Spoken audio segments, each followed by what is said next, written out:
Good morning, all. Good morning, ma'am. Good morning, ma'am. Good morning, ma'am. Good morning. എല്ലാവരും മനസ്സിലാക്കണം അല്ലേ labour room?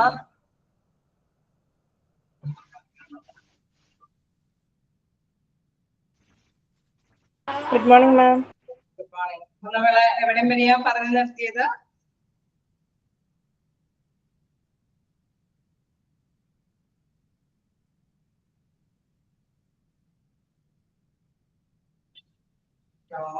കഴിഞ്ഞ ക്ലാസ്സില് നമ്മൾ എവിടെയും വരെയാണ് പറഞ്ഞു നിർത്തിയത്?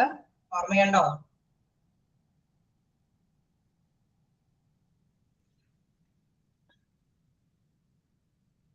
എല്ലാവരും മറന്നുപോയോ?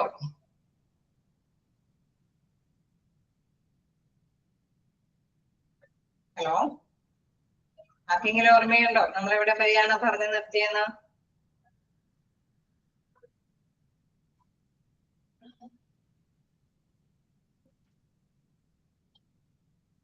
ആരും ഓർക്കുന്നില്ല? ലേബർ വാർഡ് വരെയാണ് പറഞ്ഞു നിർത്തിയത്. പ്രോട്ടോകോൾ വരെയാണ്. ഓക്കെ, ലേബർ വാർഡ് പ്രോട്ടോകോൾ വരെയാണ് നമ്മൾ പറഞ്ഞു നിർത്തിയത്. ഓക്കെ, അപ്പൊ നമ്മള് കണ്ടു അല്ലെ, വ്യത്യസ്ത തരത്തിലുള്ള കുറച്ച് അറേഞ്ച്മെന്റും കാര്യങ്ങളൊക്കെ അവിടെ ഉണ്ടാകണമെന്നുള്ള കാര്യമാണ് കഴിഞ്ഞ ക്ലാസ്സിൽ ഡിസ്കസ് ചെയ്തത്. എന്താണ് പ്രധാനമായിട്ടും നിങ്ങൾ വായിച്ചു നോക്കിയിരുന്നോ? എന്തെങ്കിലും ഡൗട്ടുകൾ ഉണ്ടോ? നമുക്കറിയാം ഒരു സ്പെഷ്യാലിറ്റി അല്ലെ ആ ലേബർ റൂമിന് ഉണ്ട്. അതൊരു സെപ്പറേറ്റ് ചെയ്ത് തന്നെ നിർത്തി അതുമായി ബന്ധപ്പെട്ട കുറച്ച് കാര്യങ്ങളൊക്കെ നമ്മൾ പറഞ്ഞു. സോണൊക്കെ തിരിച്ചിട്ടാണ് അത് കൈകാര്യം ചെയ്യേണ്ടതെന്ന് പറഞ്ഞു. പിന്നെ അവിടെ പ്രധാനമായിട്ടും ഉണ്ടായിരിക്കേണ്ട ഫെസിലിറ്റീസ് എന്താണെന്നുള്ള കാര്യം പറഞ്ഞു. അതേമാതിരി തന്നെ ആ വാർഡിലെ അല്ലെ പ്രോട്ടോകോൾ അത് എന്തൊക്കെ കാര്യങ്ങളാണ് പാലിച്ചു പോകേണ്ടത് എന്നൊക്കെ ഉള്ളത് നമ്മൾ കഴിഞ്ഞ ക്ലാസ്സിൽ ഡിസ്കസ് ചെയ്തു. ഇനി നമുക്ക് വീണ്ടും ഇത് തന്നെയാണ് ഉദ്ദേശിക്കുന്നത്. എന്താണ് മെഷർ ടു മെയിൻറ്റെയിൻ സേഫ്റ്റി. അതായത് നമ്മൾ അവിടുത്തെ സുരക്ഷ നിലനിർത്താനായിട്ട് ആ ഒരു ലേബർ അതിന്റെ അല്ലെ ആ ഒരു പ്രത്യേക സെപ്പറേറ്റ് ആയിട്ടുള്ള ഡിപ്പാർട്ട്മെന്റ് ആയിട്ട് തിരിക്കുമ്പോൾ അതിന്റെ ആ ഒരു സുരക്ഷ നിലനിർത്താനായിട്ടുള്ള ഭാഗമാണ് ഇനി നമുക്ക് പഠിക്കേണ്ടത്. ഓക്കെ, അപ്പൊ സുരക്ഷ മുൻനിർത്തിക്കൊണ്ട് നമ്മൾ നോക്കുമ്പോൾ അല്ലെ ഫസ്റ്റ് പോയിന്റ് ആയിട്ട് വരുന്നത് standard safety procedure must be followed by all medical staff. അതിലെ പ്രധാനമായിട്ട് പറയുന്നത് സ്റ്റാൻഡേർഡ് സേഫ്റ്റി പ്രൊസീജിയർ അല്ലെ സേഫ്റ്റി ആയിട്ടുള്ള പ്രൊസീജിയർ നമ്മൾ ഫോളോ ചെയ്യാറുണ്ട്. അതായത് മെഡിക്കൽ സ്റ്റാഫുകളെല്ലാം തന്നെ നമുക്കറിയാം പ്രത്യേകമായിട്ട് തന്നെ അവരുടെ സുരക്ഷ ആവശ്യമാണെന്ന് പറയുന്നത് നമുക്കറിയാം. പുതിയ അല്ലെ കൊച്ച് നമ്മള് ന്യൂ ബോൺ ആണ്. അതോടൊപ്പം തന്നെ എന്താണ് പ്രധാനമായിട്ടും അവിടെയുള്ള പേഷ്യന്റ് നമുക്കറിയാം ആ ടൈമില് വളരെയധികം ശ്രദ്ധ കേന്ദ്രീകരിക്കേണ്ടതാണ് അല്ലെ. രോഗമൊക്കെ വരാനായിട്ടുള്ള സാധ്യതയൊക്കെ കൂടുതലുള്ളത് കൊണ്ട് തന്നെ പ്രധാനമായിട്ടുള്ള സേഫ്റ്റി പ്രിക്കോഷൻസ് ഒക്കെയാണ് അവിടെ പ്രധാനമായിട്ടും ഫോളോ ചെയ്യേണ്ടത്. Then periodic in service and training session on infection control to be held. അത് പ്രധാനമായിട്ടും എന്തെങ്കിലും അല്ലെ ഇൻഫെക്ഷൻ എന്ന് പറയുന്നത് അണുബാധ അല്ലെ അണുബാധ കൺട്രോൾ ചെയ്യേണ്ട എന്തെങ്കിലും കാര്യങ്ങൾ ഉണ്ടെങ്കിൽ അത് മസ്റ്റായിട്ട് ഫോളോ ചെയ്ത് തന്നെ ആയിരിക്കണം അല്ലെ. അവിടുത്തെ എല്ലാ കാര്യങ്ങളും അണുബാധ വരരുത് എന്നുള്ള കാര്യം മുൻനിർത്തിയിട്ടുള്ള കാര്യങ്ങളാണ്. അവിടെ ട്രെയിനിങ് കൊടുക്കേണ്ടതാണെങ്കിലും അതുമായി ബന്ധപ്പെട്ട് അതുപോലെ തന്നെ എന്തെങ്കിലും സേവനങ്ങൾ നൽകുന്നതാണെങ്കിലും ഈ അണുബാധ വരരുതെന്നുള്ള രീതി അത് മുന്നിൽ കണ്ടുകൊണ്ട് വേണം നടപ്പാക്കാനായിട്ട്. പിന്നെ എന്താണ് clothing worn should be sanitary and clean. അതായത് നമുക്കറിയാം അവിടെ കയറുന്നതിന് മുമ്പ് ഡോക്ടേഴ്സും നഴ്സുമാരും അതേമാതിരി തന്നെ പേഷ്യന്റിനൊക്കെ പ്രത്യേകമായിട്ട് ഡ്രസ്സുകളെല്ലാം കൊടുത്തിരിക്കും അല്ലെ. അപ്പൊ അത് മസ്റ്റായിട്ടും നല്ല ശുചിത്വത്തോട് കൂടിയിട്ടുള്ള ഡ്രസ്സുകളാണ് അവിടെ അതിന് വേണ്ടിയിട്ട് ഉപയോഗിക്കേണ്ടത്. Clothing worn should be sanitary and clean. എന്താണ് PPE എന്ന് പറയുന്നത്? PPE സ്റ്റാൻഡ്സ് ഫോർ ഓർമ്മയുണ്ടോ? Personal then next word protective equipment അല്ലെ. പേഴ്സണൽ പ്രൊട്ടക്റ്റീവ് എക്യുപ്മെന്റ് അതായത് അവർക്ക് ഒരു പ്രൊട്ടക്ഷൻ കിട്ടാൻ വേണ്ടിയിട്ട് അല്ലെ അവർക്ക് ഒരു സംരക്ഷണം കിട്ടാൻ വേണ്ടിയിട്ടുള്ള പ്രത്യേകമായിട്ടുള്ള ഡ്രസ്സുകളൊക്കെ തന്നെയാണ് അവിടെ കയറുന്നതിന് മുമ്പ് തന്നെ ധരിക്കേണ്ടത് അല്ലെ. Personal protective equipment has to be accessible. Then എന്താണ് ട്രെയിനിങ് ഫോർ നമുക്കറിയാം പേഴ്സണൽ പ്രൊട്ടക്റ്റീവ് എക്യുപ്മെന്റ്സ് എന്തൊക്കെയാണ് പേഴ്സണൽ പ്രൊട്ടക്റ്റീവ് ഓക്കെ മാസ്ക് ഉണ്ട് അതുമായി ബന്ധപ്പെട്ട ഗൗൺ ഉണ്ട് പിന്നെ അല്ലെ ഗ്ലൗസ് ഗ്ലൗസ് അങ്ങനെയുള്ള സംഭവം അല്ലെ അത് പ്രൊട്ടക്ഷൻ കിട്ടാൻ വേണ്ടിയിട്ട് രോഗിക്കാണെങ്കിലും പ്രൊട്ടക്റ്റീവ് ആയിട്ട് അല്ലെ എവിടെ നിന്നെങ്കിലും വന്ന് ചെയ്യുന്ന ഒരു രീതി ആവില്ല ഇത്തിരി കൂടി പ്രൊട്ടക്റ്റീവ് ആയിട്ടുള്ള ഡ്രസ്സുകളൊക്കെ ധരിച്ചിട്ടാണ് അവർ പ്രവേശിക്കുന്നത് അതുപോലെ തന്നെ എന്താണ് അല്ലെ അവിടെ ചികിത്സിക്കുന്ന വർക്കേഴ്സിനാണെങ്കിലും അവർക്കും രോഗിയിൽ നിന്നും അണുബാധകളൊന്നും ഏൽക്കാതിരിക്കാൻ വേണ്ടിയിട്ടും എപ്പോഴും കെയർഫുൾ ആയിട്ട് പേഴ്സണൽ പ്രൊട്ടക്റ്റീവ് എക്യുപ്മെന്റ് തന്നെയാണ് അവിടെ യൂസ് ചെയ്യേണ്ടത് എന്താണ് training four employees on general and particular practices അതായത് പൊതുവായിട്ടുള്ള കാര്യങ്ങൾക്ക് വേണ്ടിയിട്ടാണെങ്കിലും അല്ലെങ്കിൽ നമുക്കറിയാം അല്ലെ നമുക്ക് ഈ ഡെലിവറിയുമായി ബന്ധപ്പെട്ടൊക്കെ പ്രത്യേകമായിട്ടുള്ള ഒരു ട്രെയിനിങ് ആവശ്യമാണ് അല്ലെ അപ്പൊ പെർട്ടിക്കുലർ പ്രാക്ടീസ് അതിനുവേണ്ടി മാത്രമൊക്കെ നമുക്കറിയാം ആദ്യം തന്നെയൊന്നും നഴ്സുമാരെ ഒന്നും ഇതിനു വേണ്ടിയിട്ട് കൈകാര്യം ചെയ്യാനായിട്ട് അനുവദിക്കില്ല അല്ലെ അവർ ഒരുപാട് നാളെ ഇവരോടൊപ്പം തന്നെ നിന്ന് പഠിച്ച് കുറച്ച് കാര്യങ്ങളൊക്കെ ഏൽപ്പിച്ച് അങ്ങനെയാണ് അവർക്ക് കുട്ടിയേക്ക് എടുക്കാനായിട്ടുള്ള ഒരു അല്ലെ സാധ്യത ഉണ്ടാക്കി കൊടുക്കുന്നത് അങ്ങനെ ഒരു പെർട്ടിക്കുലർ പ്രാക്ടീസ് ഒക്കെ അവർക്ക് കൊടുക്കേണ്ടതാണ് അതൊക്കെ എന്തിനു വേണ്ടിയിട്ടാണ് സാധാരണയായിട്ട് സേഫ്റ്റിക്ക് വേണ്ടിയിട്ട് അല്ലെ സുരക്ഷയ്ക്ക് വേണ്ടിയിട്ട് കുട്ടിയുടെ പേഷ്യന്റിന്റെ ഒക്കെ സുരക്ഷയ്ക്ക് വേണ്ടിയിട്ട് തന്നെയാണ് ഇത്തരം കാര്യങ്ങളൊക്കെ പ്രാധാന്യത്തോടുകൂടി ചെയ്യുന്നത് എന്താണ് all fitting clothing tools and waste need to be treated as contaminated and handled careful അതായത് നമ്മളെപ്പോഴും അല്ലെ ക്ലോത്ത് എന്ന് വെച്ച് കഴിയുമ്പോൾ അല്ലെ എല്ലാ തരത്തിലുള്ള ഡ്രസ്സുകളെല്ലാം നമ്മളെപ്പോഴും എന്താണ് മലിനമായിട്ടുണ്ടെങ്കിൽ അത് പ്രത്യേകമായിട്ട് തന്നെ ഡിസ്പോസ് ചെയ്യണം അല്ലെ അതെല്ലാം കൂടി ഒന്നിച്ചിട്ട് കൈകാര്യം ചെയ്യാനൊന്നും പാടില്ല എവിടെയെങ്കിലും വലിച്ചെറിയാനൊന്നും പാടില്ല കൃത്യമായിട്ട് ഹസാർഡ് വേസ്റ്റ് ആണോ ബയോ ഹസാർഡ് വേസ്റ്റ് ആണോ അങ്ങനെയുള്ള ഇനം തിരിച്ച് തന്നെ ലേബൽ ചെയ്തിരിക്കുന്നതിൽ നമുക്കറിയാം ഡേഞ്ചറസ് ആയിട്ടുള്ള വേസ്റ്റുകളാണെങ്കിൽ പ്രത്യേകം അല്ലെ ബിന്നിൽ തന്നെ നിക്ഷേപിക്കണം അതല്ലെങ്കിൽ എന്താണ് നമുക്ക് സാധാരണ രീതിയിലുള്ള വേസ്റ്റുകളൊക്കെ ആണെങ്കിൽ അതിനും പ്രത്യേകം ഹോസ്പിറ്റലിൽ നിങ്ങൾ കണ്ടിട്ടുണ്ടാവില്ലേ എപ്പോഴെങ്കിലൊക്കെ ശ്രദ്ധിക്കാറുണ്ടോ വേസ്റ്റുകളൊക്കെ സെപ്പറേറ്റ് ബിന്നുകൾ അവരെ കാണിച്ചിട്ടുണ്ടാവും ചിലപ്പോഴും മിക്കപ്പോഴും അതുമ്മ ലേബൽ ചെയ്ത് വെച്ചിട്ടുണ്ടാവും അല്ലെ എന്ത് വേസ്റ്റ് ആണ് ഇതിനകത്ത് നിക്ഷേപിക്കേണ്ടതെന്നൊക്കെ കൃത്യമായിട്ടൊക്കെ ലേബൽ ചെയ്ത് വെച്ചിട്ടുണ്ടാവും ആരെങ്കിലൊക്കെ ശ്രദ്ധിക്കാറുണ്ടോ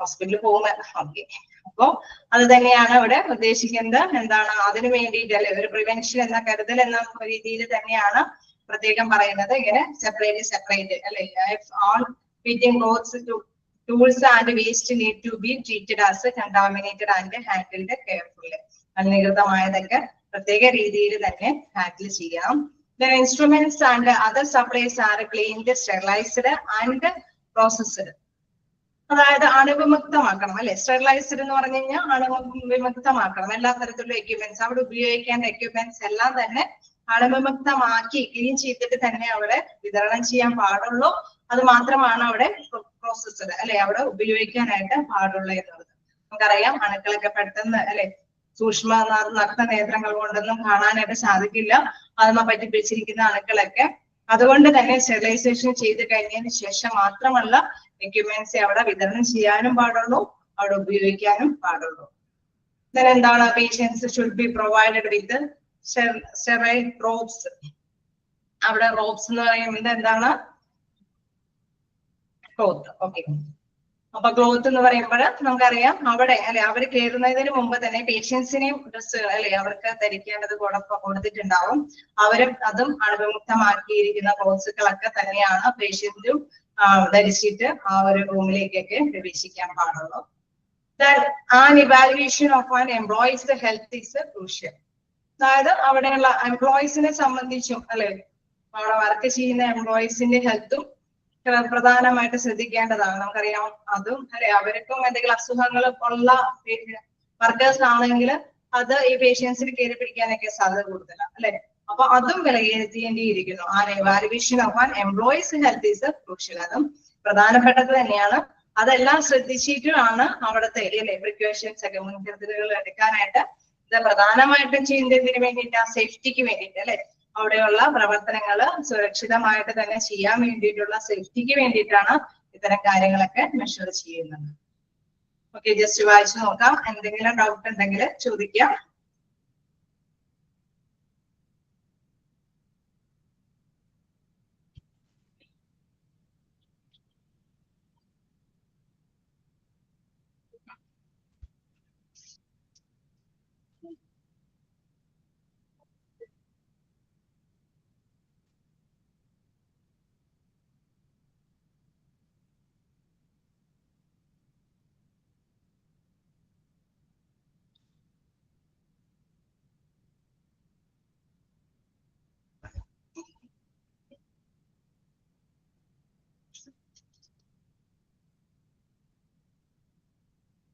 അച്ചു നോക്കിയാ സിമ്പിൾ ആയിട്ടുള്ള പോയിന്റ്സ് ആണ് അല്ലെ?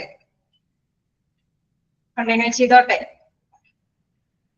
ഇനി ഇത് മാതിരി തന്നെയുള്ളതാണ് standard precautions. Okay, standard precautions in labour റൂമിൽ, അതായത് ലേബർ റൂമിൽ ഉണ്ടായിരിക്കേണ്ട നേരത്തെ പറഞ്ഞ മാതിരി തന്നെ സേഫ്റ്റിക്ക് വേണ്ടിയിട്ടുള്ള എടുക്കുന്ന മെഷർമെന്റ് പോലെ തന്നെ അവിടെ എടുക്കുന്ന മാനദണ്ഡങ്ങൾ അല്ലെ, നേരത്തെ കൂട്ടിയുള്ള മാനദണ്ഡങ്ങളാണ് പ്രിക്വേഷൻ ആയിട്ട് മുൻകരുതലായിട്ട് എടുക്കുന്ന മാനദണ്ഡങ്ങൾ എന്തൊക്കെയാണുള്ളത്. ഹാൻഡ് വാഷ്, ഇതൊക്കെ സിമ്പിൾ ആയിട്ടുള്ള പോയിന്റുകളൊക്കെ തന്നെയാണ്. അവിടെ ഫസ്റ്റ് ഒക്കെ ഹാൻഡ് വാഷ് ഒക്കെ ചെയ്തിട്ട് മാത്രമേ കാര്യങ്ങൾക്കൊക്കെ അല്ലേ അവിടെയുള്ള വർക്കേഴ്സും എന്താണ് ഡോക്ടേഴ്സും നഴ്സുമാരാണെങ്കിലും ഹാൻഡ് വാഷ് ഒക്കെ ചെയ്തതിനു ശേഷമാണ് അവരുടെ പ്രോസസ് ഒക്കെ ചെയ്യാവൂ. വേറെ പ്രൊട്ടക്റ്റീവ് ക്ലോത്തിങ്, നമ്മൾ നേരത്തെ പറഞ്ഞ മാതിരി പേഴ്സണൽ പ്രൊട്ടക്റ്റീവ് എക്യുപ്മെന്റ് ഒക്കെ ധരിച്ചിട്ടായിരിക്കണം ആ ലേബർ റൂമിലേക്കൊക്കെ പ്രവേശിക്കാൻ പാടുള്ളൂ. Proper disposal of biomedical waste, അതായത് നമ്മൾ നേരത്തെ പറഞ്ഞ മാതിരി വേസ്റ്റുകളെല്ലാം അല്ലെ സെപ്പറേറ്റ് ബിൻ ചെയ്തില്ല, ഓരോ ബിന്നിലും എന്താണോ ലേബൽ ചെയ്തിരിക്കുന്നത് അവിടെ തന്നെയാണ് വേസ്റ്റുകളെല്ലാം നിക്ഷേപിക്കേണ്ടത്. ദെൻ അത് കൃത്യമായിട്ട് തന്നെ പ്രോപ്പർ ആയിട്ട് തന്നെ നിക്ഷേപിക്കണം എന്നുള്ളത്. Then proper handling of sharp objects. Sharp objects എന്ന് പറയുമ്പോൾ മൂർച്ചയുള്ള സംഭവങ്ങൾ അല്ലെ, നമുക്കറിയാം ഹോസ്പിറ്റൽ ഇതുമായി ബന്ധപ്പെട്ട ലേബർ റൂമുമായി ബന്ധപ്പെട്ട് ചെറിയ ചെറിയ മുറിവുകളൊക്കെ ഓക്കെ കൂർത്ത, അപ്പൊ ചെറിയ ചെറിയ മുറിവുകളെല്ലാം അതിനെ പറ്റിയ ഇൻസ്ട്രുമെന്റ്സ് ഒക്കെ ഉപയോഗിച്ചിട്ട് ചെയ്തിട്ടുണ്ടാവും. അപ്പൊ അതെല്ലാം ഹാൻഡിൽ ചെയ്യേണ്ടത് വളരെ അല്ലെ നല്ല കൃത്യമായിട്ട് തന്നെ ഹാൻഡിൽ ചെയ്യണം. അതൊക്കെ കൊണ്ട് നമുക്കറിയാം പഞ്ചേർഡ് കണ്ടെയ്നേഴ്സിലൊക്കെ തന്നെയാണ്, അതായത് അവിടെ ഇവിടെയും കുത്തിക്കൊള്ളുന്ന രീതിയിലുള്ള കണ്ടെയ്നർ ബോക്സിലൊന്നല്ല കൊണ്ട് നടക്കേണ്ടത്. ആ റൂമിലെല്ലാം കൃത്യമായിട്ട് മറ്റുള്ളവർക്കൊന്നും ബുദ്ധിമുട്ടില്ലാത്ത തരത്തിലുള്ള രീതിയിലുള്ള കണ്ടെയ്നേഴ്സിലൊക്കെയാണ് അത് നിക്ഷേപിക്കേണ്ടത്. Then another sterilization and disinfecting of items used. എന്താണ് ഉദ്ദേശിക്കുന്നത് സ്റ്റെറിലൈസേഷൻ എന്ന് പറയുമ്പോൾ?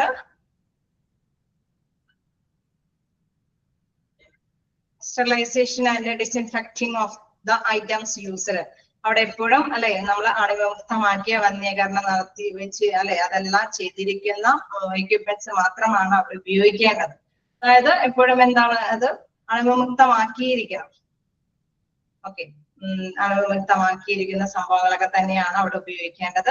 then എന്താണ് പ്രോസസിങ് ഓഫ് യൂസ്ഡ് എക്യുപ്മെന്റ്, അതായത് എക്യുപ്മെന്റ്സ് ഒക്കെ ഉണ്ടെന്ന് പറഞ്ഞാൽ നന്നായിട്ട് വർക്ക് ചെയ്യുന്ന എക്യുപ്മെന്റ്സ് ആയിരിക്കും അല്ലെ, അത് ബാറ്ററി ഉപയോഗിച്ചിട്ട് വർക്ക് ചെയ്യുന്ന എക്യുപ്മെന്റ്സ് ഒക്കെ ആണെങ്കിൽ അതൊക്കെ ഉണ്ടോ എന്നുള്ളതൊക്കെ അല്ലെങ്കിൽ നല്ല വർക്കിംഗ് കണ്ടീഷൻ ആവുന്നൊക്കെ ഉറപ്പ് വരുത്തേണ്ടതുണ്ട്. then എന്താണ് sustaining a clean and aseptic environment. എന്താണ് sustaining a clean and aseptic environment എന്ന് പറയുന്നത്?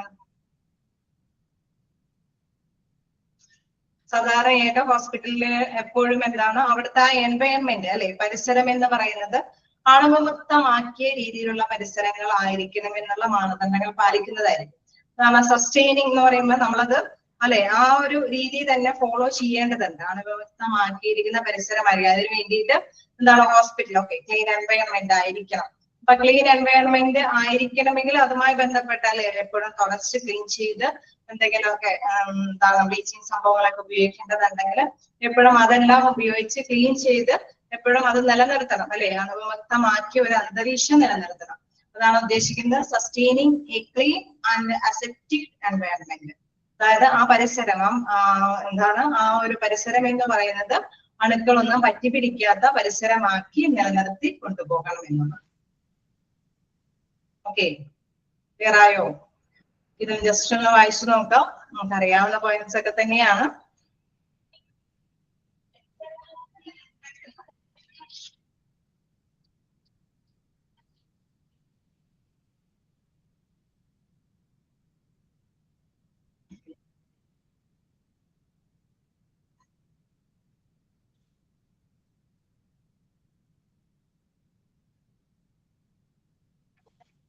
കണ്ടിന്യൂ ചെയ്തോട്ടെ.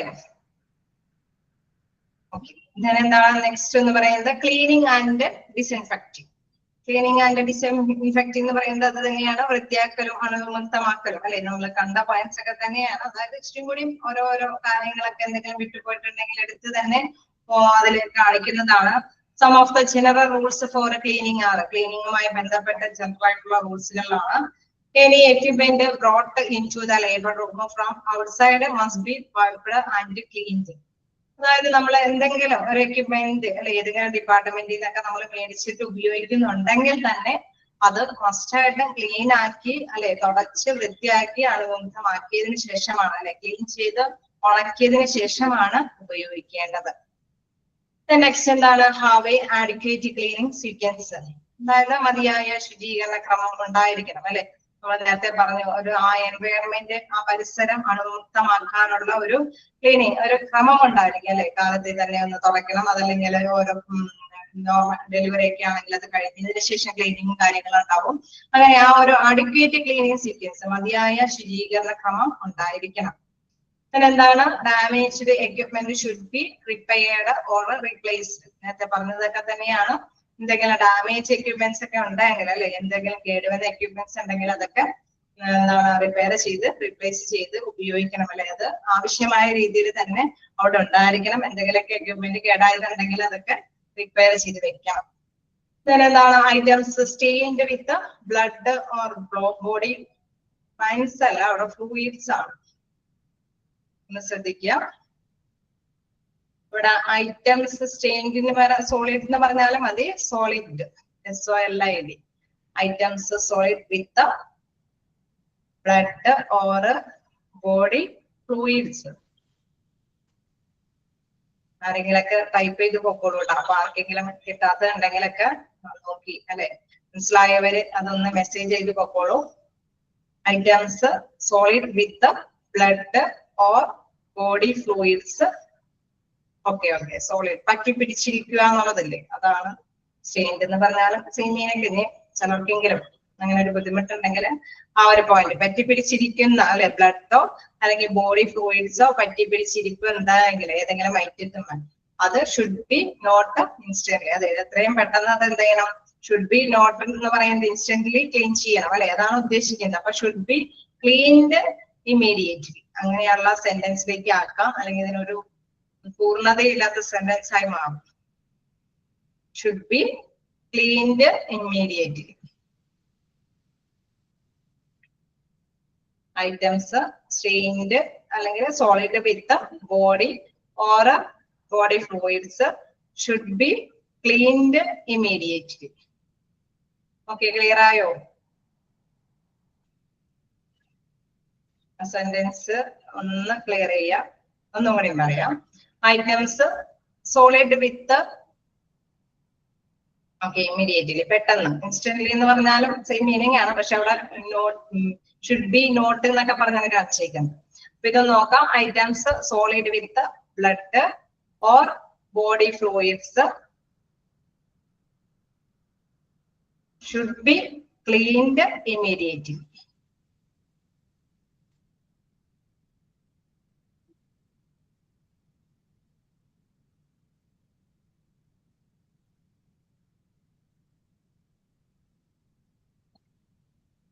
Okay, good. കൃത്യമായിട്ട് തന്നെ മെസ്സേജ് അയച്ചിട്ടുണ്ട്. അപ്പൊ അതായത് നമുക്ക് മനസ്സിലാക്കിയിരിക്കേണ്ടത്, ഓക്കെ, എല്ലാവരും നോട്ട് ചെയ്ത് തീർന്നു എന്ന് വിചാരിക്കുന്നു.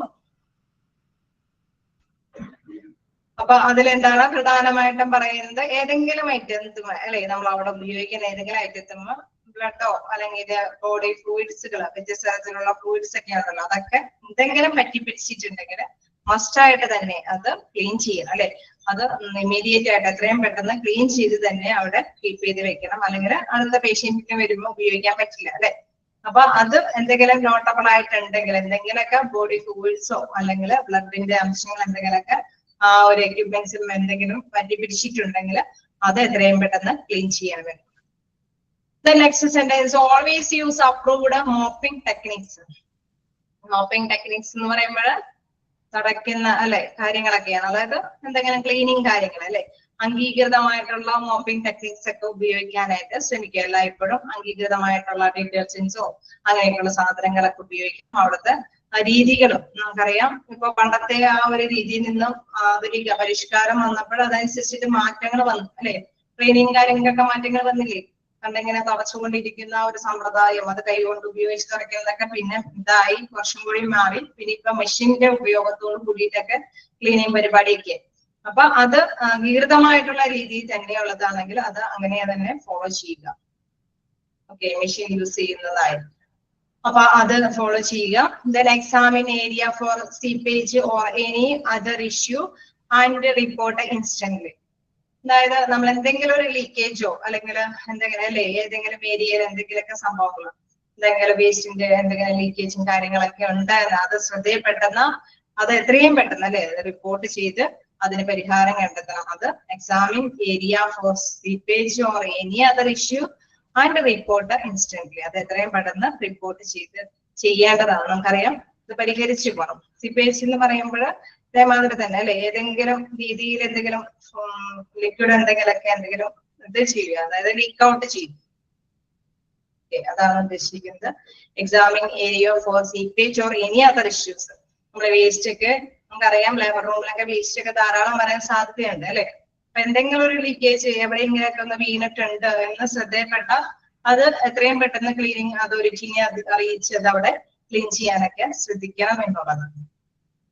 ഓക്കെ, എന്താണ് clean the labour table after every delivery. ഓരോ ഡെലിവറിക്ക് ശേഷം ലേബർ ടേബിൾ ഒക്കെ നന്നായി തന്നെ ക്ലീൻ ചെയ്യണം. Then standard procedures for disinfection and sterilisation required to be followed. അതായത് പരിശോധന അല്ലെ, അത് കൃത്യമായിട്ടുള്ള സ്റ്റാൻഡേർഡ് നടപടികൾ ക്രമങ്ങൾക്ക് അനുസൃതമായിട്ട് തന്നെ ഈ പരിശോധനകൾ നടത്തിക്കൊണ്ട് പോകണം. അതായത് അണുവിമുക്തമാക്കേണ്ട അല്ലെ മലിനീകരണം നടത്തി പോകേണ്ട പ്രവർത്തനങ്ങളൊക്കെ ഉണ്ടെങ്കിൽ അത് കൃത്യമായിട്ട് തന്നെ അല്ലെ അണുവിമുക്തമാക്കിയ സംഭവങ്ങൾ മാത്രമേ അവിടെ ഉപയോഗിക്കാൻ പാടുള്ളൂ. അല്ലെങ്കിൽ കുട്ടിക്ക് അല്ലെ നവജാത ശിശുക്കളാണ്, പെട്ടെന്ന് അസുഖങ്ങൾ വരാനായിട്ടുള്ള സാധ്യതയുണ്ട് അല്ലെ. അപ്പൊ അതിന് മസ്റ്റായിട്ട് എന്താണോ അല്ലെ ഏത് നടപടിക്രമമാണോ അവിടെ ഫോളോ ചെയ്യുന്നത്, മാനദണ്ഡങ്ങൾ ഉണ്ടാവും അല്ലെ. ആദ്യം തന്നെ ഇങ്ങനെ ചെയ്യണം, അവിടെ ക്ലീൻ ചെയ്യണം, അതിനുശേഷം അത് വീണ്ടും എന്തെങ്കിലുമൊക്കെ ഉപയോഗിച്ചിട്ട് ക്ലീൻ ചെയ്യണം, അങ്ങനെ ഒരു പ്രത്യേക സ്റ്റെപ്പുകളൊക്കെ ഉണ്ടാവും. ആ സ്റ്റാൻഡേർഡ് പ്രൊസീജിയർ മസ്റ്റായിട്ട് അവിടെ ഫോളോ ചെയ്തിരിക്കണം എന്നുള്ളതാണ്. അത്രയും കാര്യങ്ങളുണ്ട്. നെക്സ്റ്റ് നമുക്കൊരു ചെറിയ പാരഗ്രാഫ് നോക്കാം. The labour room and connecting passage should be cleaned at least twice A day. ഇതൊക്കെ നോട്ട് ചെയ്യണോട്ടോ, കാരണം ചെറിയ സിമ്പിൾ ആയിട്ടുള്ള ക്വസ്റ്റ്യൻ ഒക്കെ ചോദിക്കുമ്പോൾ അത് ഇങ്ങനെ ചോദിക്കുക അല്ലെ. അത് ചെറിയ ഡാഷ് മോക്ക് ടെസ്റ്റ് ആയതുകൊണ്ട് ഡാഷ് ഒക്കെ ഇട്ട് വരാറുണ്ട്. The labor room and the connecting passage should be cleaned at least twice a day അല്ലെ. അത് 2 പ്രാവശ്യമെങ്കിലും മസ്റ്റ് ആയിട്ടും ആ റൂമൊക്കെ ക്ലീൻ ചെയ്യണം. അപ്പൊ ഈ പാസേജ് അല്ലെ ആ റൂമിന്റെ കാര്യമല്ല, ആ പാസേജ് അവിടെ അതുമായി ബന്ധപ്പെട്ട പാസേജ് ഏരിയകളൊക്കെ 2 പ്രാവശ്യമെങ്കിലും മസ്റ്റ് ആയിട്ട് ക്ലീൻ ചെയ്യണം. Then solid area and cleaning of a spillage should be done at the earliest time possible. അതായത് നമുക്ക് ഈ പറഞ്ഞോളം വേസ്റ്റുകൾ ഉണ്ട് അല്ലെ, എപ്പോഴും ഓരോ ഡെലിവറിക്ക് ശേഷം വേസ്റ്റുകൾ ഉണ്ടാവും. അത് ഏറ്റവും നേരത്തെ തന്നെ അത് ഡിസ്പോസ് ചെയ്യാനായിട്ട് അല്ലെ, അത് എങ്ങനെയെങ്കിലും അത് നിർമ്മാർജ്ജനം ചെയ്യാനായിട്ടുള്ള ഒരു കാര്യങ്ങൾ ശ്രദ്ധ കേന്ദ്രീകരിക്കേണ്ടതാണ്. Soiled area and cleaning of spillage should be done at the earliest time possible. എത്രയും നേരത്തെ അത് ഡിസ്പോസ് ചെയ്യാമോ അത്രയും നേരത്തെ ഡിസ്പോസ് ചെയ്യണം എന്നുള്ളത്. Then a detailed wash down of the labor room must be done at least twice a month. അതായത് detailed ആയിട്ടുള്ള വാഷ് നമുക്കറിയാം എല്ലാം അല്ലെ, എല്ലാ കാര്യങ്ങളും പുറത്തേക്ക് ഇറക്കി വെള്ളമായിട്ട് എല്ലാ ഭാഗങ്ങളും ക്ലീൻ ചെയ്യേണ്ട ഒരു നടപടിക്രമം. അത് എന്താണ് അറ്റ്ലീസ്റ്റ് ട്വൈസ് എ മന്ത്, മന്തിന്റെ ഒരു മാസത്തിന് ഒരു പ്രാവശ്യമെങ്കിലും അത് ഡീറ്റെയിൽഡ് ക്ലീനിങ് അവിടെ ആ ലേബർ റൂമിൽ ആവശ്യമാണ് എന്നുള്ളത്. Detailed wash down of the labour room must be done at least twice a month. മന്തില് അല്ലെ ട്വൈസ് എന്ന് പറയുന്നുണ്ട്, 2 പ്രാവശ്യമെങ്കിലും അത് ചെയ്തിരിക്കണം. മറ്റേ നമ്മൾ പാസേജ് ഒക്കെ വൃത്തിയാക്കുന്നത് ട്വൈസ് എ ഡേ അല്ലെ, ഒരു ദിവസത്തില് 2 പ്രാവശ്യമാണ് എങ്കിൽ ഡീറ്റെയിൽഡ് വാഷ് നടക്കുന്നത് അല്ലെ മാസത്തില് 2 പ്രാവശ്യം. ഓക്കെ, ജസ്റ്റ് അത് വായിച്ചു നോക്കാം.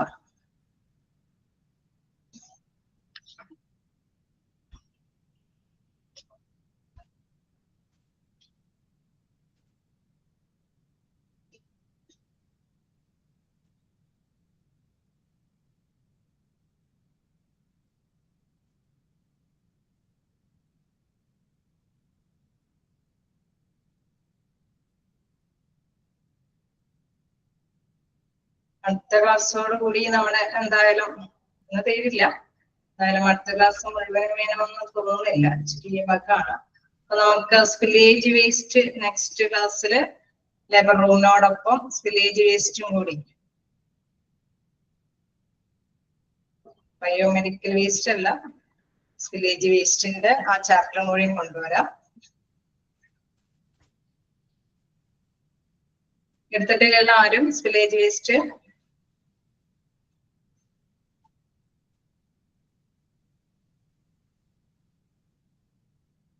ആരെങ്കിലും എടുത്തിട്ടുണ്ടോ? അപ്പൊ നെക്സ്റ്റ് ക്ലാസ് ഇതോടൊപ്പം തന്നെ ലേബർ റൂമിനോടൊപ്പം തന്നെ നമുക്ക് എടുക്കാം. അപ്പൊ ഇതുവരെ വായിച്ചു നോക്കാം.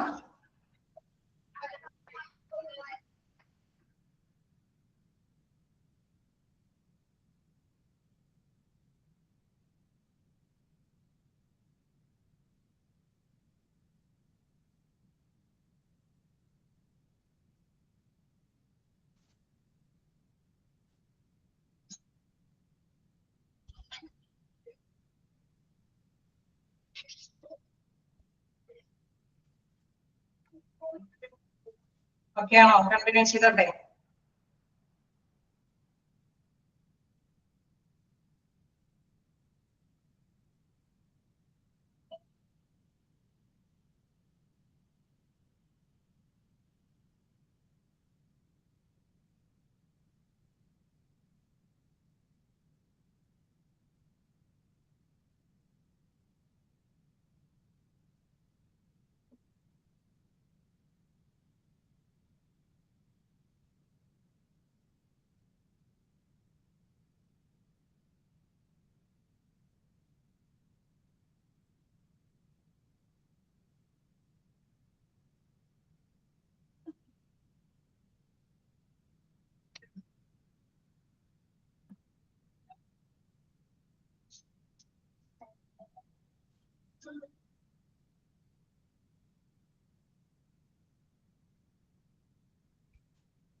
നോക്കിക്കഴിഞ്ഞോ?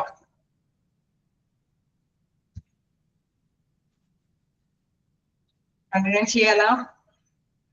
ഓക്കെ, അപ്പൊ നമുക്ക് നെക്സ്റ്റ് നോക്കാം. Infection control and waste management. അപ്പൊ അതിലെന്താണ് ഇൻഫെക്ഷൻ കൺട്രോൾ എന്ന് പറയുമ്പോൾ ഇത് തന്നെ അല്ലെ, നമ്മൾ ഇൻഫെക്ഷൻ എന്ന് പറയുമ്പോൾ തന്നെ അറിയാം എന്താണ് അണുബാധ അല്ലെ, അതിനെ കൺട്രോൾ ചെയ്യാൻ വേണ്ടിയിട്ട് വേസ്റ്റ് മാനേജ്മെന്റുമായി ബന്ധപ്പെട്ടാണ്. അതായത് വേസ്റ്റുകള് അത് നന്നായിട്ട് തന്നെ കൈകാര്യം ചെയ്താലാണ് ഇൻഫെക്ഷൻസ് വരാതിരിക്കുകയുള്ളൂ അല്ലെ. അപ്പൊ അത് തന്നെയാണ് ഇവിടെ ഉദ്ദേശിക്കുന്നത്. Infection control refers to the policies and the procedure used to reduce the risk posed owing to infection spread, especially in healthcare facilities. അപ്പൊ അവിടെ നമുക്കറിയാം ആ ഒരു നല്ലൊരു സ്ഥാപനമാണ് അല്ലെ, നല്ലൊരു ഹോസ്പിറ്റൽ ഫെസിലിറ്റി ആണെങ്കിൽ അവര് ഇത്തരത്തിലുള്ള വേസ്റ്റുകളെ അപ് ടു ഡേറ്റ് ആയിട്ട് തന്നെ അല്ലെ, ടൈമില് തന്നെ അത് കൈകാര്യം ചെയ്തു പോകും. കാരണം ഇൻഫെക്ഷൻ വരാനുള്ള സാധ്യതകളൊക്കെ അവർ ഒഴിവാക്കും അല്ലെ. അതുമായി ബന്ധപ്പെട്ട് അവർക്ക് എന്താണ് നിയമ നടപടിക്രമങ്ങൾ ഉണ്ടാവും. ആ കൺട്രോൾ അല്ലെ, ആ നിയമ നടപടിക്രമങ്ങളാണ് എന്തെന്ന് പറയുന്നത് ഇൻഫെക്ഷൻ കൺട്രോൾ എന്ന് പറയുന്നത് ഉദ്ദേശിക്കുന്നത്. ഓക്കെ, ഇൻഫെക്ഷൻ കൺട്രോൾ എന്ന് പറയുന്നത് ഇത്തരത്തിലുള്ള വേസ്റ്റുകൾ അത് നല്ല കൃത്യമായിട്ട് തന്നെ നിർമ്മാർജ്ജനം ചെയ്യാനായിട്ടുള്ള കുറച്ച് നയങ്ങളും നടപടിക്രമങ്ങളും ഉണ്ടാവും. അതിനെയാണ് ഇൻഫെക്ഷൻ കൺട്രോൾ എന്നതുകൊണ്ട് ഉദ്ദേശിക്കുന്നത്. Infection controls refers to the policies and procedures used to reduce the risk posed owing to infection spread, especially in healthcare facilities. Healthcare facilities അല്ലെങ്കിൽ ഏതെങ്കിലും സ്ഥാപനത്തിൽ അല്ലെ, ആ ഒരു ആതുര ശുശ്രൂഷ കേന്ദ്രം എന്നൊക്കെ ഒന്ന് പറയുന്ന മാതിരി തന്നെ ആ ഹോസ്പിറ്റൽ ഫെസിലിറ്റികളില് പ്രത്യേകമായിട്ട് തന്നെ ഇൻഫെക്ഷൻ വരാതിരിക്കാൻ വേണ്ടിയിട്ട് അവര് അതിന്റെ ആ ഒരു റിസ്കുകൾ കുറയ്ക്കാൻ വേണ്ടിയിട്ട് അല്ലെ, അതുമായി ബന്ധപ്പെട്ട് വരാവുന്ന ബുദ്ധിമുട്ടുകളെ ലഘൂകരിക്കാൻ, റെഡ്യൂസ് ചെയ്യാന്ന് വെച്ചാൽ ലഘൂകരിച്ചു കൊണ്ടുവരാനായിട്ട് അവരുടെ ആ പോളിസികളും പ്രൊസീജിയേഴ്സ് ഒക്കെ അല്ലെ, അത് പ്രധാനമായിട്ടും കടപ്പെട്ടിരിക്കുന്നു. ഓവിങ് എന്ന് പറയുന്നത് കടപ്പെട്ടിരിക്കുന്നു അല്ലെ. അവരുടെ മാനദണ്ഡങ്ങളാണ്, അത്തരത്തിലുള്ള നിയന്ത്രണ വിധേയമായിട്ടുള്ള മാനദണ്ഡങ്ങളാണ് ഇത്തരത്തിലുള്ള ഇൻഫെക്ഷൻസ് വരാതിരിക്കാൻ വേണ്ടിയിട്ടുള്ള അല്ലെ കടപ്പാടുകൾ എന്ന് പറയാം.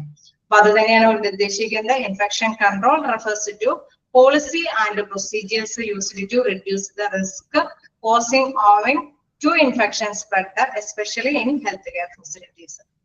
Special attention and standard practices should be followed for cleaning the labor room. നമ്മൾ എപ്പോഴും പറഞ്ഞു അല്ലെ, നമ്മൾ നേരത്തെ ഡിസ്കസ് ചെയ്തു, അവിടെയൊക്കെ എന്താണ് സ്പെഷ്യൽ ആയിട്ടുള്ള ഒരു അല്ലെ ക്ലീനിങ്ങിന് വേണ്ടിയിട്ട് പ്രത്യേകം പ്രാക്ടീസുകളെല്ലാം അവിടെയുള്ള വർക്കേഴ്സിന് കൊടുക്കണം അല്ലെ. സ്പെഷ്യൽ ഒരു ശ്രദ്ധ അവർക്ക് പ്രത്യേകമായിട്ട് കൊടുക്കണം. കാരണം അവിടെ അണുക്കൾ വരാനുള്ള സാധ്യതകൾ കൂടുതലാണ്. നമുക്കറിയാം ഡെലിവറിയുമായി ബന്ധപ്പെട്ട ഒരുപാട് ഫ്ലൂയിഡ്സും കാര്യങ്ങളൊക്കെ വരുമല്ലേ, അതൊക്കെ വേസ്റ്റ് കൃത്യമായിട്ട് തന്നെ കൈകാര്യം ഹാൻഡിൽ ചെയ്തില്ലെങ്കിൽ അണുക്കൾ വരാനൊക്കെ എവിടെയെങ്കിലൊക്കെ എന്തെങ്കിലുമൊക്കെ സ്പ്രെഡ് ചെയ്തോ ലീക്കേജ് ഒക്കെ സംഭവിച്ചൊക്കെ അണുബാധകൾ വരാനൊക്കെ സാധ്യതകളുണ്ട്. അപ്പൊ അതെല്ലാം വൃത്തിയായിട്ട് ക്ലീൻ ചെയ്യാനായിട്ടുള്ള പ്രാക്ടീസ് എല്ലാം ഇവർക്ക് കൊടുക്കേണ്ടതുണ്ട്. അതായത് അതനുസരിച്ചിട്ട് ഫോളോ ചെയ്യേണ്ടതുണ്ട്. Special attention and standard practices should be followed for cleaning the labor room. Then poor infection control practices in labor and delivery rooms place the patients, infants as well as the healthcare staff at risk. നല്ല അല്ലെ, poor infection എന്ന് പറയുമ്പോൾ നല്ലതല്ല അല്ലെ, ഒരു അത്ര ശ്രദ്ധയില്ലാത്ത infection controlling കാര്യങ്ങളൊക്കെ ആണെങ്കിൽ അതിന്റെ ബുദ്ധിമുട്ട് ആർക്കൊക്കെ ബാധിക്കും, ആരെയൊക്കെ ബാധിക്കും? നല്ലൊരു ഇൻഫെക്ഷൻ കൺട്രോൾ അല്ല എങ്കിൽ അതിന്റെ ആഫ്റ്റർ എഫക്ട്സ് ആർക്കൊക്കെ ബാധകമാകും? കേക്ക് മാത്രം ഇരിക്കുകയാണോ? കുഞ്ഞുങ്ങളെ ബാധിക്കും, കുഞ്ഞിനെ ബാധിക്കും, പിന്നെ പേഷ്യന്റിനെ ബാധിക്കും, അതായത് മദറിനെ ബാധിക്കും, പിന്നെ വർക്കേഴ്സിനെയും ബാധിക്കും ഇല്ലേ, ഹെൽത്ത് കെയർ സ്റ്റാഫിനെ ബാധിക്കും. ഓക്കെ, ഡോക്ടറിനെ ബാധിക്കും, നഴ്സിനെ ബാധിക്കും അല്ലെ, സ്റ്റാഫുകളെല്ലാം തന്നെ ബാധിക്കും. നല്ലൊരു മാക്രോസ് ഇതെല്ലാം എങ്കിലും ഓക്കെ എല്ലാവരും തന്നെ ബാധിക്കും. ഓക്കെ, അപ്പൊ അവിടെയുള്ള വർക്കേഴ്സ് നല്ല ഒരു ഇൻഫെക്ഷൻ കൺട്രോളും പ്രാക്ടീസും ഒന്നും ഇല്ല എങ്കിൽ അത് എല്ലാവർക്കും അതിന്റെ റിസ്ക് അല്ലെ അത് ബാധകമായിട്ട് വരും. അതന്നെ അവിടെ പറയുന്നത് ഹെൽത്ത് കെയർ സ്റ്റാഫിനും അതേപോലെ ഇൻഫൻസ് എന്ന് പറഞ്ഞാൽ ശിശുക്കൾ അല്ലെ, ശിശുക്കൾക്ക് ബാധിക്കും. അതേമാതിരി തന്നെ പേഷ്യൻസിനും എല്ലാം തന്നെ അത് ബാധിക്കും എന്നുള്ളതാണ്. എന്താണ് അതുമായി ബന്ധപ്പെട്ട കുറച്ച് പോയിന്റ്സ് ഉണ്ട്. അതായത് നല്ലൊരു കൺട്രോളിങ്ങിന് വേണ്ടിയിട്ടുള്ള മാനദണ്ഡങ്ങളില് staff collecting waste should wear utility gloves and closed shoes. അതായത് നമുക്കറിയാം അല്ലെ, നല്ല ഷൂവും എന്താ പറയുക പറ്റി പിടിക്കാതെ കവർ ചെയ്ത ഷൂകളും അതേമാതിരി തന്നെ അതുമായി ബന്ധപ്പെട്ട ഗ്ലൗസുകൾ തന്നെ അല്ലെ, യൂട്ടിലിറ്റി ഗ്ലൗസുകളൊക്കെ തന്നെ ഉപയോഗിച്ചിട്ട് മാത്രമേ വേസ്റ്റ് കളക്ട് ചെയ്യാൻ പാടുള്ളൂ. Then waste to be gathered in a leak proof containers. എപ്പോഴും എന്താണ് ലീക്ക് ഇല്ലാത്ത കണ്ടെയ്നേഴ്സുകളിൽ അല്ലെ, ഇപ്പൊ വീടുകളിലൊക്കെയാണ് നമ്മൾ ഇത്തരത്തിലുള്ള വേസ്റ്റുകളെ ശേഖരിക്കേണ്ടത്. Then waste should be clear for disposal. Gathered എന്ന് പറയുമ്പോൾ ശേഖരിക്കുക അല്ലെ, ലീക്ക് പ്രൂഫ് കണ്ടെയ്നേഴ്സിൽ ശേഖരിക്കാം. Then waste should be clear for disposal when 3-4 അല്ലെ, നമ്മള് പറയില്ലേ മുഴുവൻ നിറഞ്ഞു നിൽക്കാനായിട്ട് നിൽക്കാതെ ഒരു 3/4 ഭാഗം ആകുമ്പോഴേക്കും വേസ്റ്റ് നിർമ്മാർജ്ജനം ചെയ്യുക. അതായത് മുഴുവനാവുമ്പോൾ നമുക്കറിയാം തുളുമ്പി പോകാനായിട്ട് അല്ലെ, സ്പില്ലേജ് എന്ന് പറയുന്ന വീട് അവിടെയാണ് ഉപയോഗിക്കുക. സ്പിൽ എന്ന് പറഞ്ഞാൽ തുളുമ്പി പോവുക. അതായത് മുഴുവൻ നിറഞ്ഞിട്ടുണ്ട് എങ്കിൽ ബക്കറ്റിൽ നിന്നൊക്കെ തുളുമ്പി പോകാനായിട്ട് സാധ്യതയുണ്ട്. അതുകൊണ്ട് ഒരു 3/4 ഭാഗം ആകുമ്പോഴേക്കും വേസ്റ്റുകൾ ഡിസ്പോസ് ചെയ്യുക. Then waste should be separated into infections and non-infections waste. അതായത് ഏത് തരത്തിലുള്ള വേസ്റ്റ് ആണ് സെപ്പറേറ്റ് തന്നെ അത് മനസ്സിലാക്കി തന്നെ തിരിച്ച് അത് കൈകാര്യം ചെയ്യുക. Disinfected with bleaching mixture followed by washing and autoclave. അതായത് അണുവിമുക്തമാക്കുക അല്ലെ, അണുവിമുക്തമാക്കാനായിട്ട് എന്തെങ്കിലുമൊക്കെ യൂസ് ചെയ്യുക, ബ്ലീച്ചിങ് പൗഡറിലൊക്കെ യൂസ് ചെയ്തിട്ട് അവിടെ വാഹനങ്ങളൊക്കെ ക്ലീൻ ചെയ്യുക. അതേമാതിരി തന്നെ വാഷിംഗ് അല്ലെ, അവിടെ എല്ലാ ഭാഗങ്ങളും കഴുകി കൃത്യമാക്കി സൂക്ഷിക്കുക. തന്നെ ഓട്ടോക്ലേവ് പോലെ നമ്മൾ എക്യുപ്മെന്റ്സുകളൊക്കെ എന്താണ് നമ്മൾ പറഞ്ഞു, അതെന്താണ് സ്റ്റെറിലൈസേഷൻ ചെയ്യാൻ വേണ്ടിയിട്ട് ഓട്ടോക്ലേവ് മെഷീൻ ഒക്കെയാണ് യൂസ് ചെയ്യുന്നത്. ആ രീതിയിൽ തന്നെ എക്യുപ്മെന്റ്സ് ഒക്കെ സ്റ്റെറിലൈസ് ചെയ്യാനായിട്ട് ഓട്ടോക്ലേവ് ഒക്കെ ഉപയോഗിക്കുക എന്നുള്ളത്. അതായത് ആ പരിസരങ്ങൾ ഡിസ്ഇൻഫെക്റ്റഡ് ആക്കണം, അതോടൊപ്പം തന്നെ അവിടെ ഉപയോഗിക്കേണ്ട എക്യുപ്മെന്റ്സ് ആണെങ്കിലും അണുവിമുക്തമാക്കിയിരിക്കണം എന്നുള്ളത്. എന്താണ് biomedical waste management standard procedure must be followed. അതായത് നമുക്കറിയാം ബയോമെഡിക്കൽ വേസ്റ്റ് ഒക്കെ എങ്ങനെയാണ് കൈകാര്യം ചെയ്യേണ്ടത്, അതിന്റെ പ്രോട്ടോകോൾ അനുസരിച്ചിട്ട് അത് എങ്ങനെയാണ് കൈകാര്യം ചെയ്യേണ്ടത്, എത്ര ടൈമിനുള്ളിൽ അത് എല്ലാം കൂടി ഒന്നിച്ച് ബിൻ ചെയ്തിട്ട് എങ്ങനെയാണ് അത് നിർമ്മാർജ്ജനം ചെയ്യുന്നതെന്നുള്ള പ്രൊസീജിയേഴ്സ് ഫോളോവേഴ്സ് ഉണ്ട്. അതൊക്കെ നമുക്ക് ബയോമെഡിക്കൽ വേസ്റ്റിലൊക്കെ കൃത്യമായിട്ട് പഠിപ്പിക്കും. അപ്പൊ അത് അനുസരിച്ചിട്ട് തന്നെ ബയോമെഡിക്കൽ വേസ്റ്റുകളെല്ലാം കൈകാര്യം ചെയ്യുക എന്നുള്ളതാണ്. അപ്പൊ ഇതെല്ലാം എന്തിനു വേണ്ടിയിട്ടാണ്, നല്ല അല്ലെ ഒരുപാട് അപകടം ഉണ്ടാകാതെ നമ്മുടെ റിസ്കുകളെ റെഡ്യൂസ് ചെയ്തുകൊണ്ടുവരാൻ, അതായത് കുറച്ചുകൊണ്ട് വരാനായിട്ട് പറ്റാവുന്ന കുറച്ച് നിയമ നടപടിക്രമങ്ങളാണ് ഇത്തരത്തിലുള്ള പോളിസി പ്രൊസീജിയേഴ്സിനെയാണ് ഇൻഫെക്ഷൻ കൺട്രോൾ എന്നുള്ളത് കൊണ്ട് ഉദ്ദേശിക്കുന്നത്. ജസ്റ്റ് വായിച്ചു നോക്കുക.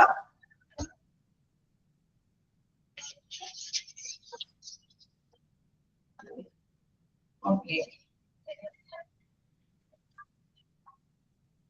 നമ്മളിപ്പോ waste should be clear for disposal when 3-4 full. അതായത് നമ്മളിപ്പോ ഒരു ബക്കറ്റിൽ വെള്ളം എടുത്തൊക്കെ അവിടെ ക്ലീൻ ചെയ്തുകൊണ്ടിരിക്കുകയാണ്. അതല്ലെങ്കിൽ നമ്മളിപ്പോ ഒരു വേസ്റ്റ് ബിൻ ചെയ്യാനായിട്ട് കണ്ടെയ്നേഴ്സ് വെച്ചിട്ടുണ്ട്. അതിലേക്ക് വേസ്റ്റ് ലിക്വിഡ് ആയിട്ടുള്ള വേസ്റ്റുകൾ ഒന്നുകൂടെ പറയുന്നുണ്ട്. ഒന്നുകൂടെ ഞാൻ റിപ്പീറ്റ് ചെയ്തൊന്നുകൂടി പറയാം. അപ്പൊ അങ്ങനെ വേസ്റ്റ് നമ്മള് ഗ്യാദർ ചെയ്യാൻ ശേഖരിക്കാനായിട്ട് എന്തെങ്കിലും കണ്ടെയ്നേഴ്സ് വെച്ചിട്ടുണ്ടാവും. ആ കണ്ടെയ്നേഴ്സിൽ നമ്മൾ ലിക്വിഡ് ആയിട്ടുള്ള വേസ്റ്റ് നമുക്കറിയാം ബോഡി ഫ്ലൂയിഡ്സ് ഒക്കെ ആയിരിക്കും ഡെലിവറി സമയത്തൊക്കെ കൂടുതലായിട്ട് ഉണ്ടാവുക അല്ലെ. അപ്പൊ അതെല്ലാം ഏതെങ്കിലും ബിന്നിലായിരിക്കും ശേഖരിക്കുക. അത് കൃത്യമായിട്ട് നമുക്കറിയാം അത് ഫുള്ളായിട്ട് നിറയാനായിട്ട് നിൽക്കുകയാണെങ്കിൽ എന്താ സംഭവിക്കുക, അത് എടുത്തുകൊണ്ട് പോകുമ്പോൾ സ്പില്ലേജ് സംഭവിക്കുക. അതായത് തുളുമ്പി പോകാൻ സാധ്യതയുണ്ട് ഉണ്ടോ. അതായത് ലിക്വിഡ് ആയിട്ടുള്ള സംഭവങ്ങളാവുമ്പോൾ, അതായത് ഫ്ലൂയിഡും സംഭവങ്ങളൊക്കെ ആവുമ്പോൾ ഓക്കെ. അപ്പൊ അത് നമ്മൾ ശേഖരിക്കും അല്ലെ, ഏതെങ്കിലും ഒരു കണ്ടെയ്നറിൽ ഏതെങ്കിലും ഒരു ബക്കറ്റിലോ എന്തിലെങ്കിലും നമ്മൾ ശേഖരിക്കും. അങ്ങനെ ശേഖരിക്കുമ്പോൾ അത് ഫുള്ളായിട്ട് നിറയാൻ നിൽക്കുകയാണെങ്കിൽ അത് എടുത്തുകൊണ്ട് പോകുമ്പോൾ തുളുമ്പിപ്പോകും അല്ലെ. അപ്പൊ അങ്ങനെ തുളുമ്പി പോകാതിരിക്കണമെങ്കിൽ എന്താ, ഒരു 3/4 ഭാഗമാകുമ്പോഴേക്കും അത് കൊണ്ടുപോയി എവിടേക്കാണോ ഡിസ്പോസ് ചെയ്യേണ്ടത്, എവിടെയാണ് അതിനുള്ള സൗകര്യം അതനുസരിച്ചിട്ട് തന്നെ അത് ഡിസ്പോസ് ചെയ്യണം.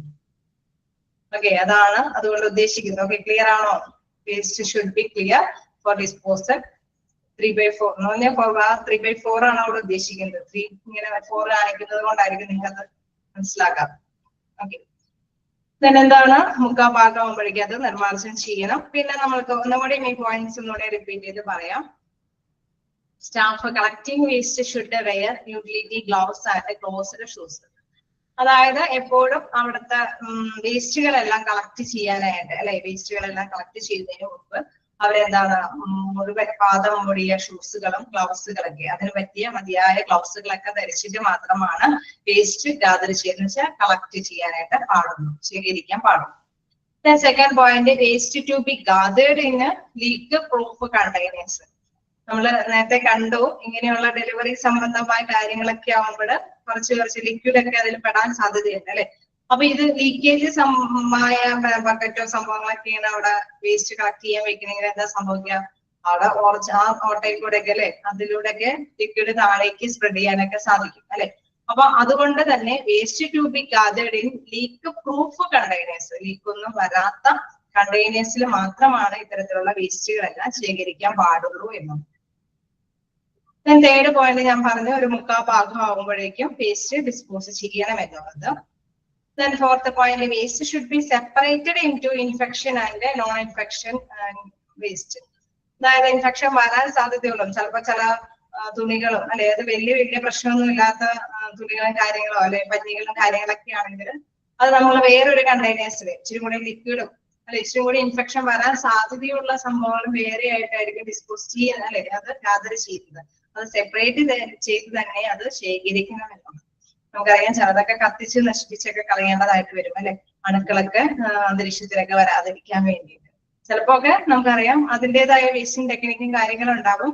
ആ ഒരു വേസ്റ്റ് എങ്ങനെയാണ് ഡിസ്പോസ് ചെയ്യേണ്ടത് അതനുസരിച്ചിട്ട് തന്നെ അത് ഫോളോ ചെയ്യും. പക്ഷെ സെപ്പറേറ്റ് ആയിട്ടായിരിക്കണം എന്താണ് വേസ്റ്റുകൾ കളക്ട് ചെയ്ത് ശേഖരിച്ച് ഓരോരോ ബിന്നുകൾ ശേഖരിച്ച് വെക്കേണ്ടത്. നെക്സ്റ്റ് പോയിന്റിൽ പറയുന്നത് disinfect with bleaching mixture followed by washing and autoclave. അതായത് നമ്മൾ അണുവിമുക്തമാക്കാൻ വേണ്ടിയിട്ട് എന്തെങ്കിലും സൊല്യൂഷൻ അല്ലെ, എന്തെങ്കിലും ബ്ലീച്ചിങ് ആയിട്ടുള്ള സംഭവങ്ങളൊക്കെ ഉപയോഗിച്ചിട്ടായിരിക്കും അണുവിമുക്തമാക്കുന്നത്. അതിൻ്റെതായ രീതിയിൽ ലോഷനും കാര്യങ്ങളൊക്കെ വേണ്ടി ഉപയോഗിക്കുന്നത്. അത് തന്നെയാണ് ഇവിടെ ഉദ്ദേശിക്കുന്നത് ബ്ലീച്ചിങ് മിക്സ്ചർ അല്ലെ. അതെന്താണോ ഉപയോഗിച്ച് ആ ഭാഗം അണുവിമുക്തമാക്കുന്നത്, അണുക്കളെ നശിപ്പിച്ച് പോകാൻ പറ്റുന്ന രീതിയിലുള്ള എന്തെങ്കിലും സൊല്യൂഷനുകൾ ഉപയോഗിക്കുന്നുണ്ടെങ്കിൽ അത് ഫോളോ ചെയ്യണം എന്നുള്ളത്. അത് മാത്രമല്ല എന്താണ് നമ്മുടെ എക്യുപ്മെന്റ്സ് ഒക്കെ ആണെങ്കിൽ അത് ഓട്ടോക്ലേവ് അല്ലെ, നമ്മൾ കണ്ടു സ്റ്റെറിലൈസേഷൻ നടത്തുന്നത് ഓട്ടോക്ലേവ് ഒക്കെ ഉപയോഗിച്ചിട്ട്, അതായത് അതിന്റെ മതിയായ രീതിയിലുള്ള അണുക്കൾ നശിപ്പിക്കുന്ന രീതിയിലുള്ള ആവി സംഭവങ്ങളെല്ലാം ചൂടൊക്കെ കൊടുത്ത് അണുക്കൾ നശിപ്പിച്ച് അണുവിമുക്തമാക്കിയിട്ടുള്ള രീതിയിലാണ് എക്യുപ്മെന്റ്സ് ഒക്കെ ഉപയോഗിക്കുന്നത്. അത് ഒരു ഓട്ടോക്ലേവ് മെഷീനിലൊക്കെയാണ് അത് ഉപയോഗിക്കുന്നത്. അപ്പൊ എക്യുപ്മെന്റ്സിന് വേണ്ടിയിട്ട് അങ്ങനത്തെ കാര്യങ്ങൾ ഉപയോഗിക്കാം. അതേമാതിരി തന്നെ ഏരിയകളൊക്കെ വൃത്തിയാക്കാനായിട്ട് എന്ത് ബ്ലീച്ചിങ് പൗഡർ ആണോ ഉപയോഗിക്കുന്നത് അതനുസരിച്ചിട്ട് തന്നെ അത് ഫോളോ ചെയ്ത് ഭാഗങ്ങളെല്ലാം അണുവിമുക്തമാക്കിയിരിക്കണം. ലാസ്റ്റ് പോയിന്റ് എന്താണ് biomedical waste management standard procedures must be followed. നിങ്ങൾക്ക് കൂടുതലായിട്ട് ഒരു വലിയ ചാപ്റ്റർ ആണ് ബയോമെഡിക്കൽ വേസ്റ്റ്, സ്പില്ലേജ് വേസ്റ്റ് എന്ന് പറഞ്ഞ മാതിരി തന്നെ ഒരു വലിയ ചാപ്റ്റർ ആണ്. അപ്പൊ ബയോമെഡിക്കൽ വേസ്റ്റ് എങ്ങനെയാണ് കളക്ട് ചെയ്യേണ്ടതെന്നും അതെങ്ങനെ നിർമ്മാർജ്ജനം ചെയ്യുന്നതെന്നൊക്കെ പ്രത്യേകമായിട്ട് റൂൾസ് ആൻഡ് റെഗുലേഷൻസ് ഒക്കെ ഉണ്ട്. അത് ടീച്ചർ മസ്റ്റ് ആയിട്ട് പഠിപ്പിച്ചു തരും. അപ്പൊ അത് എന്താണോ ഏത് രീതിയിലാണോ അത് കൈകാര്യം ചെയ്യേണ്ടത് ആ രീതിയിൽ ആ സ്റ്റാൻഡേർഡ് പ്രൊസീജിയർ അനുസരിച്ചിട്ട് തന്നെ ബയോമെഡിക്കൽ വേസ്റ്റുകൾ കൈകാര്യം ചെയ്യണമെന്നുണ്ട്. ഓക്കെ, ക്ലിയർ ആയോ?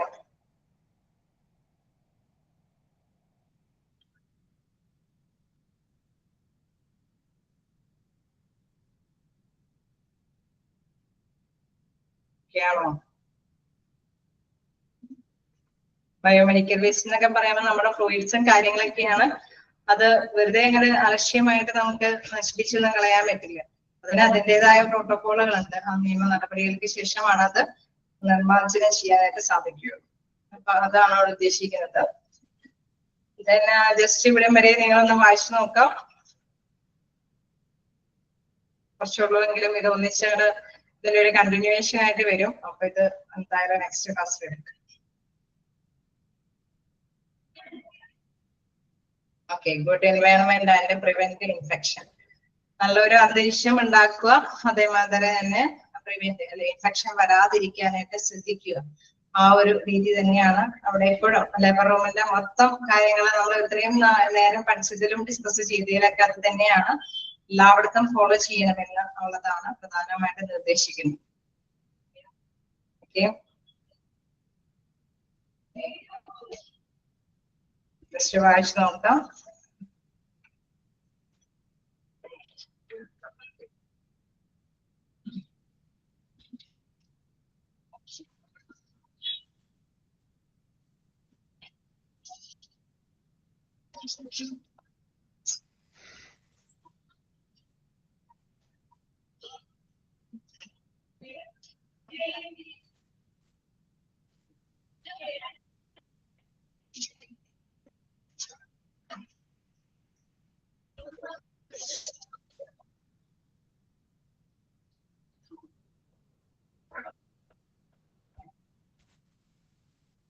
കൂടുതൽ സമയം ഉണ്ടല്ലേ? നമ്മൾ സ്റ്റാർട്ട് ചെയ്തല്ലോ.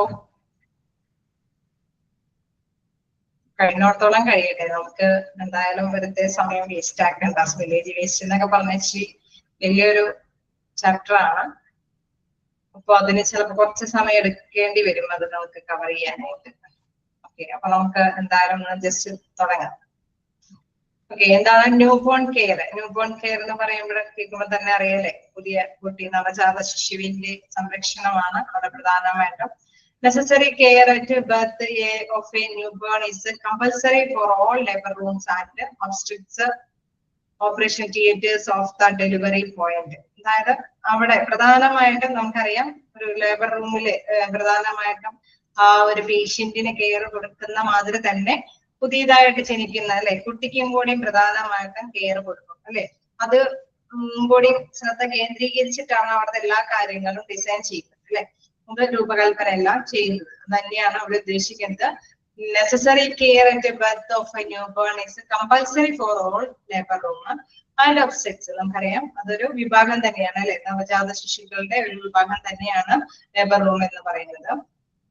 എന്താണ് പറയുന്നത്? Operation theatres of the delivery point. Delivery point തന്നെ അതിനനുസരിച്ചിട്ട് തന്നെ അവിടെ ഓപ്പറേഷൻ തിയേറ്റർ ഒക്കെ സെറ്റ് ചെയ്ത് വെക്കണമെന്ന് നമ്മൾ നേരത്തെ ക്ലാസ്സിൽ കണ്ടായിരുന്നു അല്ലെ. അത് തന്നെയാണ് ഇവിടെ ഒരു പോയിന്റ് ഔട്ട് ആയിട്ട് ജസ്റ്റ് കൊടുത്തിരിക്കുന്നത്.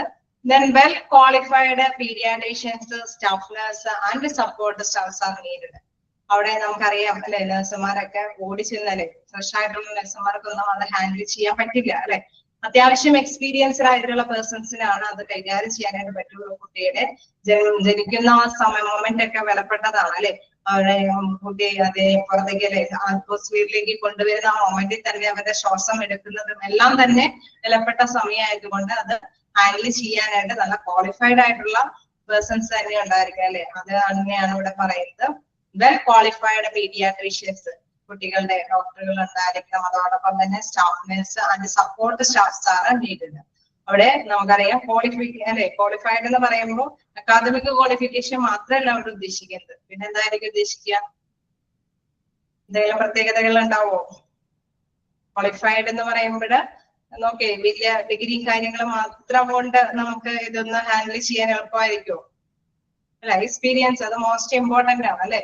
നല്ല എക്സ്പീരിയൻസ്ഡ് ആയിട്ടുള്ള പേഴ്സൺസിന് മാത്രമാണ് നന്നായിട്ട് അത് ഹാൻഡിൽ ചെയ്യാനായിട്ട് പറ്റുള്ളൂ അല്ലെ. കുട്ടിയുടെ അല്ലെ ബ്രീത്ത് തന്നെ വളരെ പ്രധാനപ്പെട്ടതാണ്, നിർണായകമാണ് അല്ലെ. അത് കരഞ്ഞ് ശ്വാസം എടുക്കുന്ന മൊമെന്റ് അതുവരെയും വളരെ വിലപ്പെട്ടതാണ്. കുട്ടിയെ കൊണ്ടു അല്ലെ പുറത്തേക്ക് പെട്ടെന്ന് എന്തെങ്കിലും ട്രബിളൊക്കെ ഉണ്ടെങ്കിൽ അത് കുട്ടിയെ വലിച്ചെടുക്കുമ്പോഴൊക്കെ ഭയങ്കര കെയർ ചെയ്യണം അല്ലെ.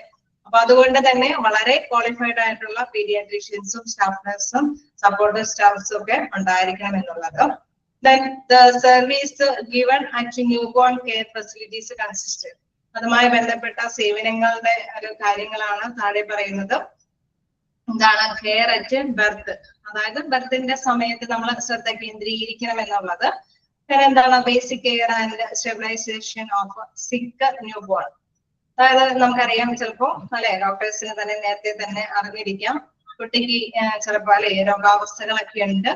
അപ്പൊ അവർക്ക് ഇച്ചിരി കൂടി കെയർ അല്ലെ അവരുടെ ആ ഒരു അസുഖമുള്ള പുതിയ കുട്ടി അല്ലെ അതിന്റെ ആ ഒരു അടിസ്ഥാന സൗകര്യം കൂടി ആ കുട്ടിക്ക് വേണ്ടതാണെന്നുള്ളത് മുൻകൂട്ടി കണ്ടുകൊണ്ട് തന്നെയായിരിക്കും ആ കുട്ടിയുടെ ഡെലിവറിയുമായിട്ട് ഡോക്ടേഴ്സ് സമീപിക്കുന്നത്. അപ്പൊ അത് തന്നെയാണ് പറയുന്നത് basic care and stabilisation of sick newborn ആണ്. രോഗത്തോടു കൂടി ഏതെങ്കിലും കുട്ടി വരുന്നുണ്ടെങ്കിൽ അതിന് അടിസ്ഥാന സൗകര്യങ്ങൾ കൂടി ബേസിക് ആയിട്ടുള്ള അടിസ്ഥാന സൗകര്യങ്ങൾ കൂടി അതിന് പ്രൊവൈഡ് ചെയ്യേണ്ടത്. പിന്നെ എന്താണ് റെസിസ്റ്റേഷൻ എന്ന് പറയുന്നത് പുനരുജ്ജീവനം. അതായത് ചിലപ്പോ ഒക്കെ കുട്ടി ജനിക്കുമ്പോൾ നമ്മൾ നേരത്തെ കണ്ടു അല്ലേ അത് ബ്രീത്ത് എടുക്കുന്നത് എപ്പോഴാണ്? ആദ്യമായിട്ട് നവജാത ശിശു ബ്രീത്ത് എടുക്കുന്നത് ഏത് സമയത്താണ്? അപ്പോഴാണ്. എങ്ങനെയായിരിക്കും ബ്രീത്ത് കിട്ടുന്നത് ആ കുട്ടിക്ക്?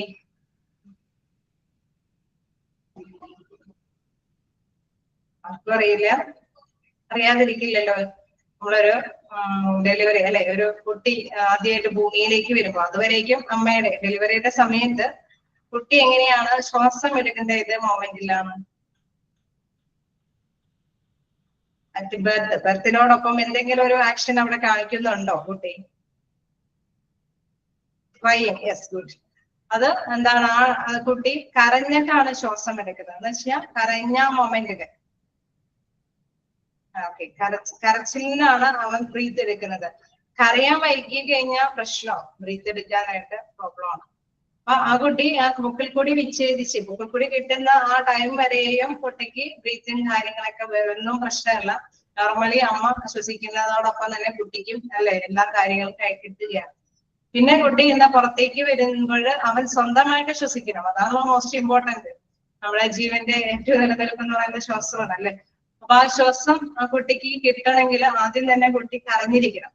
അറിഞ്ഞാലാണ് അവൻ ശ്വാസം എടുക്കുന്നത്. അവന്റെ കരച്ചില് അല്ലെ ഏത് കുട്ടിയാണോ കുട്ടിക്ക് ആ ശ്വാസം നേടിയെടുക്കാനായിട്ട് പറ്റുന്ന ഒരു സാഹചര്യം എന്ന് പറയുന്നത് കരച്ചിലാണ്. അപ്പൊ ആ സമയത്ത് ആ പുറത്തേക്ക് വരുന്ന മൊമെന്റിൽ കുട്ടി കരഞ്ഞില്ലെങ്കിൽ അതിനനുസരിച്ചിട്ട് പെട്ടെന്ന് തന്നെ നഴ്സുമാര് ഭയങ്കര വറീഡാവുന്നത് കാണാം. കാരണം ആ കുട്ടി എങ്ങനെയെങ്കിലും തട്ടി പെട്ടെന്ന് അല്ലെ കരഞ്ഞിപ്പിച്ച് ശ്വാസം പിടിപ്പിക്കും. അപ്പൊ അത് കൊടുക്കേണ്ട ആ മൊമെന്റ് ആ ഒരു കഴിവ് അവിടുത്തെ സ്റ്റാഫിനാണ് അല്ലെ. കിട്ടിയില്ല എങ്കിൽ അതിനനുസരിച്ചുള്ള പ്രിക്കോഷൻസ് മുൻകരുതലുകൾ എന്ന ഭാഗമായിട്ട് കുട്ടിയെ കുട്ടിയും അവനെ കരയിപ്പിച്ച് ശ്വാസം എടുക്കുക. പിന്നെ അവൻ ഓക്കെ അല്ലേ ആ കുട്ടിക്ക് എങ്ങനെയാണെങ്കിലും ബ്രീതിങ് കപ്പാസിറ്റി കിട്ടി എന്നുള്ളത് ഡോക്ടേഴ്സിനും നഴ്സുമാർക്കും മനസ്സിലാവും. പിന്നെ ബാക്കിയുള്ള ആഫ്റ്റർ മറ്റ് സംഭവങ്ങളൊക്കെ അതിന് ശേഷമാണ് അവര് ശ്രദ്ധിക്കുക കാര്യങ്ങൾ ചെയ്യുന്നത്. അപ്പൊ റെസിസിറ്റേഷൻ എന്ന് പറയുമ്പോൾ ആ മൊമെന്റില് അവന് അല്ലെ പുനർജീവനം ചിലപ്പോ അവന് പറ്റിയില്ലെങ്കിൽ അത് കുട്ടിക്ക് പറ്റിയില്ലെങ്കിൽ ഏൺ ചെയ്യാനായിട്ട് ശ്വാസം എടുക്കാനായിട്ട് സ്വമേധിയ പറ്റിയില്ലെങ്കിൽ അതിനൊരു സപ്പോർട്ട് കൊടുക്കാനായിട്ടുള്ള ഒരു കഴിവ് അവിടെ ഉണ്ടായിരിക്കണം. എന്താണ് ഡിസ്പ്ലേയിങ് ഓഫ് വൈറ്റൽസ്, അതായത് എന്തെങ്കിലും അല്ലെ സയൻസ് നമ്മളിപ്പോ എന്തെങ്കിലും സിഗ്നൽ എന്തെങ്കിലും പെട്ടെന്ന് കേട്ട് ബീഡി കാര്യങ്ങളൊക്കെ എന്തെങ്കിലും പെട്ടെന്ന് തന്നെ അറിയേണ്ടതുണ്ടെങ്കിൽ അതിനനുസരിച്ചിട്ടുള്ള കാര്യങ്ങളെല്ലാം അവിടെ സജ്ജീകൃതമാക്കിയിരിക്കണം അല്ലെ. കുട്ടിയെ പെട്ടെന്ന് തന്നെ നമ്മൾ ജസ്റ്റ് കണ്ടായിരുന്നു ആ ടേബിളോട് ചേർന്ന് അല്ലെ കുട്ടിയുടെ കേട്ട് ബീറ്റും കാര്യങ്ങളൊക്കെ അറിയേണ്ട കുറച്ച് മെഷീൻസിന്റെ കാര്യമൊക്കെ നേരത്തെ പറഞ്ഞായിരുന്നു. അപ്പൊ അതെല്ലാം അവിടെ ഉണ്ടായിരിക്കണം. അതനുസരിച്ചിട്ട് വൈറ്റൽ സയൻസ് ഒക്കെ ആവശ്യമുണ്ടെങ്കിൽ പ്രധാനപ്പെട്ട സിഗ്നലുകളൊക്കെ അറിയേണ്ടതുണ്ടെങ്കിൽ അത് അറിഞ്ഞിരിക്കണം. പിന്നെ ഇമ്മ്യൂണൈസേഷൻ സർവീസ്, അതായത് അല്ലെ ന്യൂബോൺ ഇതുമായി ബന്ധപ്പെട്ട് തന്നെയാണ് ഇമ്മ്യൂണൈസേഷൻ ഒക്കെ. അതായത് കുത്തിവെപ്പും കാര്യങ്ങളൊക്കെ ഉണ്ട് അല്ലെ, പ്രതിരോധ കുത്തിവെപ്പും കാര്യങ്ങളൊക്കെ ഉണ്ട്. ആ സർവീസുകളെല്ലാം ആ ഡിപ്പാർട്ട്മെന്റിൽ നിന്നാണ് പ്രൊവൈഡ് ചെയ്യുന്നത്. BCG ഒക്കെ അവിടെ നിന്നാണ് സ്റ്റാർട്ട് ചെയ്ത് തുടങ്ങുന്നത്. എന്താണ് check for any inborn irregularity, അതായത് ജന്മനാ തന്നെ എന്തെങ്കിലും എന്തെങ്കിലും ക്രമക്കേടുകൾ ഉണ്ടോ എന്നുള്ളത്. ഒരു കുട്ടിക്ക് ഉണ്ടായിരിക്കേണ്ട എല്ലാ സംഭവങ്ങളും ഉണ്ട് അല്ലെ, എല്ലാ കാര്യങ്ങളും ഓക്കെ ആണെങ്കിൽ നോ പ്രോബ്ലം. ഇൻ കേസ് എന്തെങ്കിലും ഇറഗുലാരിറ്റീസ്, എന്തെങ്കിലും ക്രമക്കേടുകൾ ഉണ്ടെങ്കിൽ, ക്ലിയറായി പ്രോബ്ലംസ് എല്ലാം അല്ലേ, കുട്ടിയും നവജാത ശിശുവിനുള്ള എല്ലാ കാര്യങ്ങളിലും എന്തെങ്കിലും ഇറങ്ങുണ്ടെങ്കിൽ അതുമായി ബന്ധപ്പെട്ട ട്രീറ്റ്മെന്റ് കാര്യങ്ങളൊക്കെ അവിടെ നിന്നാണ് സ്റ്റാർട്ട് ചെയ്യുന്നത്. എന്താണ് breast feeding and feeding support. അതായത് ബ്രസ്റ്റ് ഫീഡിങ് എന്ന് പറയുമ്പോൾ നമുക്കറിയാം മുലയൂട്ടലും, അത് ഇനി മുലയൂട്ടാനായിട്ട് പറ്റിയില്ല എങ്ങനെയല്ലേ, കുട്ടിക്ക് ചിലപ്പോ അത്രയും വെയിറ്റിംഗ് കാര്യങ്ങളൊന്നും ഇല്ലെങ്കിൽ നാച്ചുറലി കൊച്ചിന് അല്ലെ വലിച്ചെടുക്കാൻ പറ്റാത്ത എന്തെങ്കിലും ഉണ്ടെങ്കിൽ അതിനെ സപ്പോർട്ട് ചെയ്യേണ്ട കാര്യങ്ങളെല്ലാം അവിടെ തന്നെയാണ് ഹാൻഡിൽ ചെയ്യേണ്ടത്. Then look into of high risk newborn, അതായത് ഒരുപാട് ഇത്രയും കൂടി അല്ലെ ഉയർന്ന അപകട സാധ്യതയുള്ള നവജാത ശിശുക്കളൊക്കെ നമുക്കറിയാം അല്ലെ, മാസം എത്തിക്കാതെയൊക്കെ കുട്ടി ജനിക്കുന്നുണ്ടെങ്കിൽ അല്ലെങ്കിൽ വെയിറ്റ് കുറഞ്ഞ കുട്ടികള്, അല്ലെങ്കിൽ അല്ലെ ഹേർട്ട് ബീറ്റ് എന്തെങ്കിലുമൊക്കെ പ്രോബ്ലം ഉള്ള ഹൈ റിസ്ക് ഉള്ള കുട്ടികളുണ്ടെങ്കിൽ അതുമായി ബന്ധപ്പെട്ട കാര്യങ്ങളെല്ലാം അവിടെ തന്നെയാണ് പ്രൊവൈഡ് ചെയ്ത് തുടങ്ങേണ്ടത്. Then reference service etc. നേരത്തെ കുട്ടി ഡോക്ടർ നിർദ്ദേശിച്ചിട്ടുണ്ടാവും ഇന്ന പ്രോബ്ലംസ് ഒക്കെ കുട്ടിക്ക് ഉണ്ട്, എന്തെങ്കിലും പ്രിഫറൻസുകൾ ഉണ്ടെങ്കിൽ അതുമായി ബന്ധപ്പെട്ട ട്രീറ്റ്മെന്റുകളൊക്കെ സ്റ്റാർട്ട് ചെയ്യേണ്ടതും ആ ഒരു ന്യൂബോൺ കെയറിൽ നിന്നാണ്. അതായത് നവജാത ശിശുക്കളുടെ ആ ഒരു ഡെലിവറി സംബന്ധമായ ആദ്യം നിന്ന് തന്നെയാണ് തുടങ്ങേണ്ടത്. ജസ്റ്റ് വായിച്ചു നോക്കാം, ഡൗട്ടുകൾ ഉണ്ടെങ്കിൽ ചോദിക്കാം.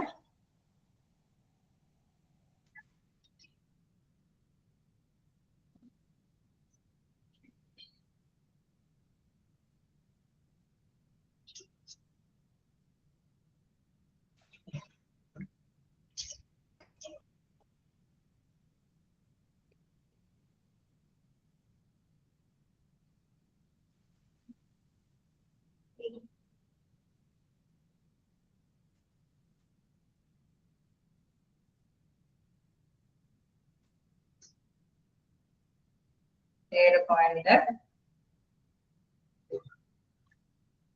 പുനർജീവനം എന്നാണ് അതിന്റെ കറക്റ്റ് മീനിങ്. റെസസിറ്റേഷൻ. അപ്പോ അതായത് എന്തെങ്കിലും നമ്മളിപ്പോ നമ്മളുടെ ഇതില് പറയില്ലേ CPR ഒക്കെ കൊടുത്തെന്ന് പറയുന്നുണ്ടാകും, നമുക്ക് എന്തെങ്കിലും ശ്വാസമൊക്കെ നിലച്ചു പോകുന്ന അവസ്ഥയിൽ ഒരു ഫസ്റ്റ് എയ്ഡ് കൊടുക്കും അല്ലെ, ശ്വാസോച്ഛ്വാസം ഒക്കെ കൊടുക്കും എന്ന് പറഞ്ഞ മാത്രം തന്നെ കുട്ടിയുടെ ജനനവുമായി ബന്ധപ്പെട്ട് കുട്ടിക്ക് ചിലപ്പോ ഫസ്റ്റ് എയ്ഡ് കിട്ടേണ്ട സാഹചര്യങ്ങൾ ഉണ്ടാവാം. അതായത് കുട്ടി അന്തരീക്ഷത്തിലേക്ക് വരുമ്പോൾ അവൻ സ്വന്തമായിട്ട് തന്നെ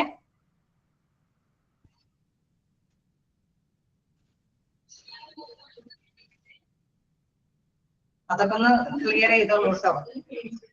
അവിടെ വലിയ മിസ്റ്റേക്കുകൾ ഉണ്ടെങ്കിൽ ജസ്റ്റ് ഒന്ന് നോക്കിക്കേ.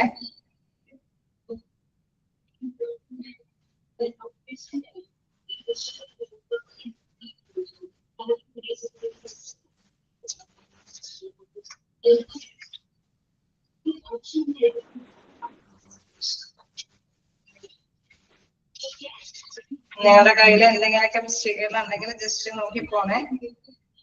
ഫോണിനാണ് കാണിച്ചിരിക്കുന്നത്.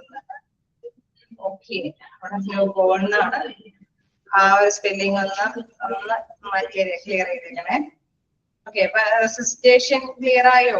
അതായത് എന്തെങ്കിലും അല്ലെ പെട്ടെന്ന് നമ്മൾക്ക് എന്തെങ്കിലും ഫസ്റ്റ് എയ്ഡ് കൊടുക്കാൻ പറ്റേണ്ട അവസ്ഥകൾ ഉണ്ടെങ്കിൽ കുട്ടി ജനിക്കുന്നതുമായി ബന്ധപ്പെട്ട് നമ്മൾ ചിലപ്പോ പറയില്ലേ കുട്ടി പുറത്തേക്ക് വരുന്നില്ല, തല പുറത്തേക്ക് വരുന്നില്ല, എന്തോ അങ്ങനെയൊക്കെ വരുമ്പോഴെന്താണ് ഡോക്ടേഴ്സ് ആണ് അതിനെ സപ്പോർട്ട് ചെയ്യുന്നത് അല്ലെ, മറ്റെന്തെങ്കിലും സാഹചര്യങ്ങളൊക്കെ വെച്ചിട്ട് അവിടെയൊക്കെ ഭയങ്കര കെയർഫുൾ ആയിരിക്കണം. നല്ല എക്സ്പീരിയൻസ്ഡ് ആയിട്ടുള്ള ഡോക്ടേഴ്സ് നഴ്സുമാരെയും തന്നെയായിരിക്കണം അതൊക്കെ ഹാൻഡിൽ ചെയ്യേണ്ടത്. അല്ലെങ്കിൽ അത് മാത്രം മതി കുട്ടിയുടെ ജീവിതകാലം മുഴുവനും എന്തെങ്കിലുമൊക്കെ എന്തെങ്കിലും അപകടാവസ്ഥ തന്നെ ചെയ്യാനായിട്ട്. അപ്പൊ അവിടെ ഫസ്റ്റ് അല്ലെ പുനരുജ്ജീവനത്തിന് എന്തെങ്കിലും ചെയ്യേണ്ട സാഹചര്യം ഉണ്ടായാൽ അത് ഹാൻഡിൽ ചെയ്യേണ്ടത് ആ ഒരു ഡിപ്പാർട്ട്മെന്റിലാണ്. ഓക്കെ, അതിപ്പോ കുട്ടിയുടെ ബ്രീത്തിങ്ങുമായി ബന്ധപ്പെട്ടായിരിക്കാം, പക്ഷെ ഡെലിവറിയോ അതുമാതിരി തന്നെ ഡെലിവറിയുമായി ബന്ധപ്പെട്ട് അല്ലെ അത് പോരുന്ന ടൈമിൽ തന്നെ എന്തെങ്കിലും പ്രോബ്ലംസ് ആയിരിക്കാം. അതെല്ലാം ഹാൻഡിൽ ചെയ്യാനായിട്ട് എക്സ്പീരിയൻസ്ഡ് ആയിട്ടുള്ള പേഴ്സൺസിന്, അതുകൊണ്ടാണ് അവിടെ ഇമ്പോർട്ടൻസ് പറയുന്നത്. Well qualified paediatricians, staff nurse and support അല്ലെ, അവരെ വെയിറ്റ് കുറഞ്ഞ കുട്ടികളാണെങ്കിലും അല്ലെങ്കിൽ എന്താണ് എന്തെങ്കിലും പ്രോബ്ലംസ് ഉള്ള കുട്ടികളൊക്കെ ആണെങ്കിൽ അവരുടെ നല്ല എക്സ്പീരിയൻസ് വെച്ചിട്ട് അവർ ഹാൻഡിൽ ചെയ്ത് ചിലപ്പോൾ അതെല്ലാം പോസിറ്റീവായിട്ട് ഫലം കണ്ടെത്താനായിട്ട് സാധിക്കും എന്നുള്ളതാണ്. അപ്പോ ഇനി എന്തെങ്കിലും പോയിന്റ്സ് ഇവിടെ ഒരു ചെറിയ കറക്ഷൻ നോട്ട് ചെയ്തേരെ. Basic care and sterilisation of sick newborn അല്ല ന്യൂ ബോൺ എന്നുള്ളതാണ്. അവിടെ മുകളിലൊക്കെ കൊടുത്തിട്ടുണ്ട് കേട്ടോ കറക്റ്റ് സ്പെല്ലിങ്.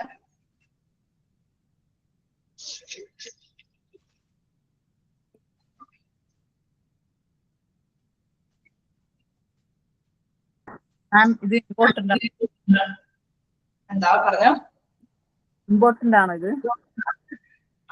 ചെറുതായിട്ടൊക്കെ ന്യൂബോൺ കെയറുമായി ബന്ധപ്പെട്ട് ചെറിയ പോയിന്റ്സ് ഒക്കെ വരാറുണ്ട്. അതായത് എന്തൊക്കെ അതിൽ പെടാമെന്നൊക്കെ ഉള്ളതായിരിക്കുമല്ലോ. ഓഫ് ദി അബോവ് ഒക്കെ ആയിരിക്കും മിക്കപ്പോഴൊക്കെ കാണുന്നത്. നമുക്കറിയാവുന്ന മാറ്റസി ചാപ്റ്റർ മിക്കപ്പോഴും സിമ്പിൾ ആയിട്ടുള്ള ക്വസ്റ്റ്യൻസും ആണ് ചോദിക്കുന്നത്. അങ്ങനെ ഡിഫിക്കൽട്ടി ക്വസ്റ്റ്യൻസ് നമുക്ക് അറിയാവുന്നത് തന്നെയാണ്. അതുകൊണ്ട് തന്നെ അത്രയും എന്താ പറയുക ഒരുപാട് പഠിച്ചു വെക്കുന്നില്ല. പക്ഷെ ഇതില്ലേ എക്സ്പാൻഡഡ് ഫോമുകള് ഫസ്റ്റ് ആയിട്ട് പഠിച്ചു വെക്കും. അത് ചിലപ്പോഴെങ്കിലും കുറവ് വരുത്താനായിട്ട് സാധ്യതയുള്ളത് കൊണ്ട് ക്വസ്റ്റ്യൻസ് എല്ലാം സിമ്പിൾ ആയിട്ടുള്ളത് തന്നെയാണ്. മോക്ക് ടെസ്റ്റിൽ ഞാൻ പരമാവധി ഉൾപ്പെടുത്തി തന്നെയാണ് ഇടാറ്. ഇതിൽ നിന്ന് ഒരു 3-4 ക്വസ്റ്റ്യൻസ് മോസ്റ്റ് 4th പോയിന്റ് ചോദിച്ചിരുന്നു. സോറി. ഇവിടെ ഡിസ്പ്ലേയിങ് ഓഫ് വൈറ്റൽസ് കൊണ്ട് അതിന്റെ കൂട്ടത്തിൽ നിങ്ങൾ ആ സയൻസ് അല്ലെ വൈറ്റൽ സിഗ്നേച്ചർ ഉണ്ടല്ലോ, അതാണ് ഉദ്ദേശിക്കുന്നത്.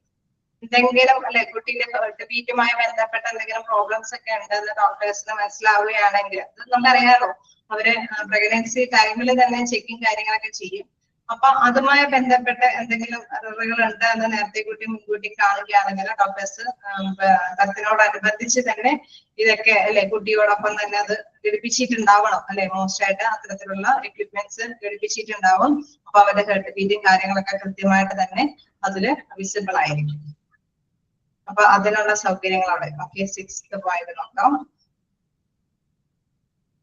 Check for any inborn irregularity. അതായത് എന്തെങ്കിലും ക്രമക്കേടുകൾ അല്ലെ അവരുടെ ജന്മന ഇതുമായി ബന്ധപ്പെട്ട എന്തെങ്കിലും പ്രശ്നങ്ങൾ, ജന്മന എന്തെങ്കിലും ക്രമക്കേടുകൾ ഉണ്ടായാലും അതാണ് ഉദ്ദേശിക്കുന്നത്. ഇൻബോൺ ഇറഗുലാരിറ്റി അത് ചെക്ക് ചെയ്യണം. എന്തെങ്കിലും ക്രമക്കേടുകൾ ഉണ്ടോ എന്നുള്ളത് ചെക്ക് ചെയ്യുക. അതെല്ലാം ഈ ഡിപ്പാർട്ട്മെന്റ് തന്നെയാണ് ഹാൻഡിൽ ചെയ്യേണ്ടത്. വേറെ എന്തെങ്കിലും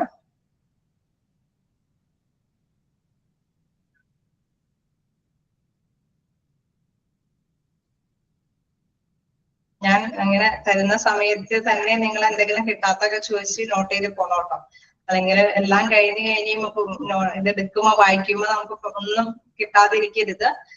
സമയം തരുന്നത് അതുകൊണ്ടാണ്. വായിച്ചു നോക്കുക, എന്തെങ്കിലും ക്ലിയർ അല്ലെങ്കിൽ ചോദിക്കാന്ന് പറയുന്നത്. എവിടെയെങ്കിലും നിങ്ങൾക്ക് നോട്ട് ചെയ്യേണ്ടതുണ്ടെങ്കിൽ നോട്ട് ചെയ്ത് വെക്കാനായിട്ടാണ്. അപ്പൊ തീർച്ചയായിട്ടും അത് ചോദിച്ചു തന്നെ പോവുക.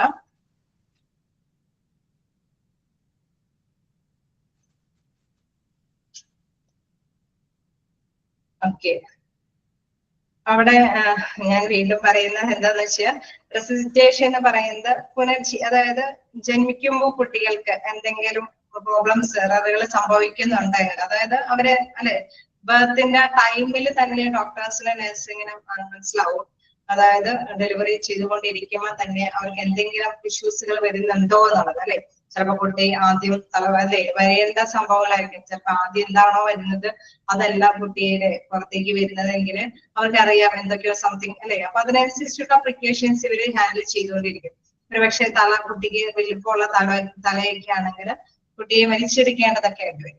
അപ്പൊ അതൊരു എന്താ പറയുക അവനെ സംബന്ധിച്ച് പുനർജീവനാണ്. കാരണം അവന് സ്വമേധയാ വരാൻ പറ്റുന്നില്ല അല്ലെ. കുട്ടിയെ സംബന്ധിച്ച് നോർമലി പുറത്തേക്ക് വരാനായിട്ട് പറ്റുന്നില്ല, അവന്റെ തല വലുതാണ്. അപ്പൊ ഡോക്ടറാണ് പിന്നെ ഹെൽപ്പ് ചെയ്യുന്നത്. അപ്പൊ അവിടെ അതിനനുസരിച്ചിട്ടുള്ള എക്സ്പീരിയൻസ്ഡ് ഡോക്ടർ ആയിരിക്കും. അദ്ദേഹം ഹെൽപ്പ് ചെയ്തിട്ടാണ് കുട്ടി വരുന്നത്. അതാണ് ആ കുട്ടിയെ സംബന്ധിച്ച് ഒരു പുനർജീവൻ എന്നുള്ളത് കൊണ്ട് ഉദ്ദേശിക്കുന്നത്. അതേമാതിരി തന്നെ കുട്ടി വരുമ്പോൾ ചിലപ്പോ അവൻ ബ്രീത്ത് എടുക്കേണ്ടതാണ് അല്ലെ. ഓൾമോസ്റ്റ് വരുമ്പോ തന്നെ കരഞ്ഞവൻ ബ്രീത്ത് എടുക്കേണ്ടതാണ്. പക്ഷെ എടുക്കാൻ പറ്റുന്നില്ലെങ്കിൽ എന്താണ് പെട്ടെന്ന് തന്നെ നഴ്സ് കുട്ടിയെ തട്ടി കുട്ടിയൊക്കെ അറിയിപ്പിക്കും. അപ്പൊ അവൻ ഓട്ടോമാറ്റിക്കലി ബ്രീത്ത് എടുക്കുന്നു. അപ്പൊ അവനെ സംബന്ധിച്ചും എന്താണ് അവനെ പുനർജീവൻ കൊടുത്തിരിക്കുന്ന നഴ്സാണ് അല്ലെ. ചിലർ പൊക്കിൾ കൂടി ചുറ്റിയിട്ടൊക്കെ ആയിരിക്കും വരുന്നത്. അപ്പൊ ആ കേർഡ് അല്ലെ അത് കൃത്യമായിട്ട് തന്നെ ഹാൻഡിൽ ചെയ്തതിനു ശേഷമാണ് കുട്ടിയെ പുറത്തെടുക്കുന്നത്. അപ്പൊ അതായത് പുറത്തേക്ക് വരുന്ന മൊമെന്റിൽ തന്നെ അത് കൈകാര്യം ചെയ്യുന്നുണ്ട്. അപ്പൊ ആ ഒരു പ്രവർത്തനം നടക്കുന്നത് എവിടെയാണ്? ആ ഒരു ഡിപ്പാർട്ട്മെന്റിലാണ് അല്ലെ, ഹെയർ ഡിപ്പാർട്ട്മെന്റിലാണ് അത് കൈകാര്യം ചെയ്യുന്നത്. ക്ലിയർ ആയോ? ഓക്കെ.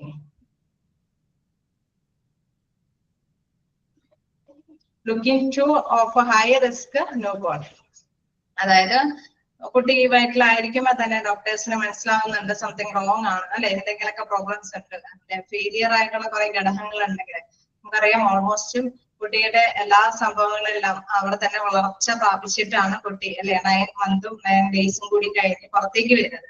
എന്തെങ്കിലും വളർച്ചയിലെ അപാകതകളൊക്കെ ഉണ്ടെങ്കിലും അതിന്റെ ബാക്കി കെയറൊക്കെ ചെയ്യേണ്ടത് എവിടുന്ന? ആ കുട്ടി പുറത്ത് വരുന്നതിനോടനുബന്ധിച്ചാണ് അല്ലെ.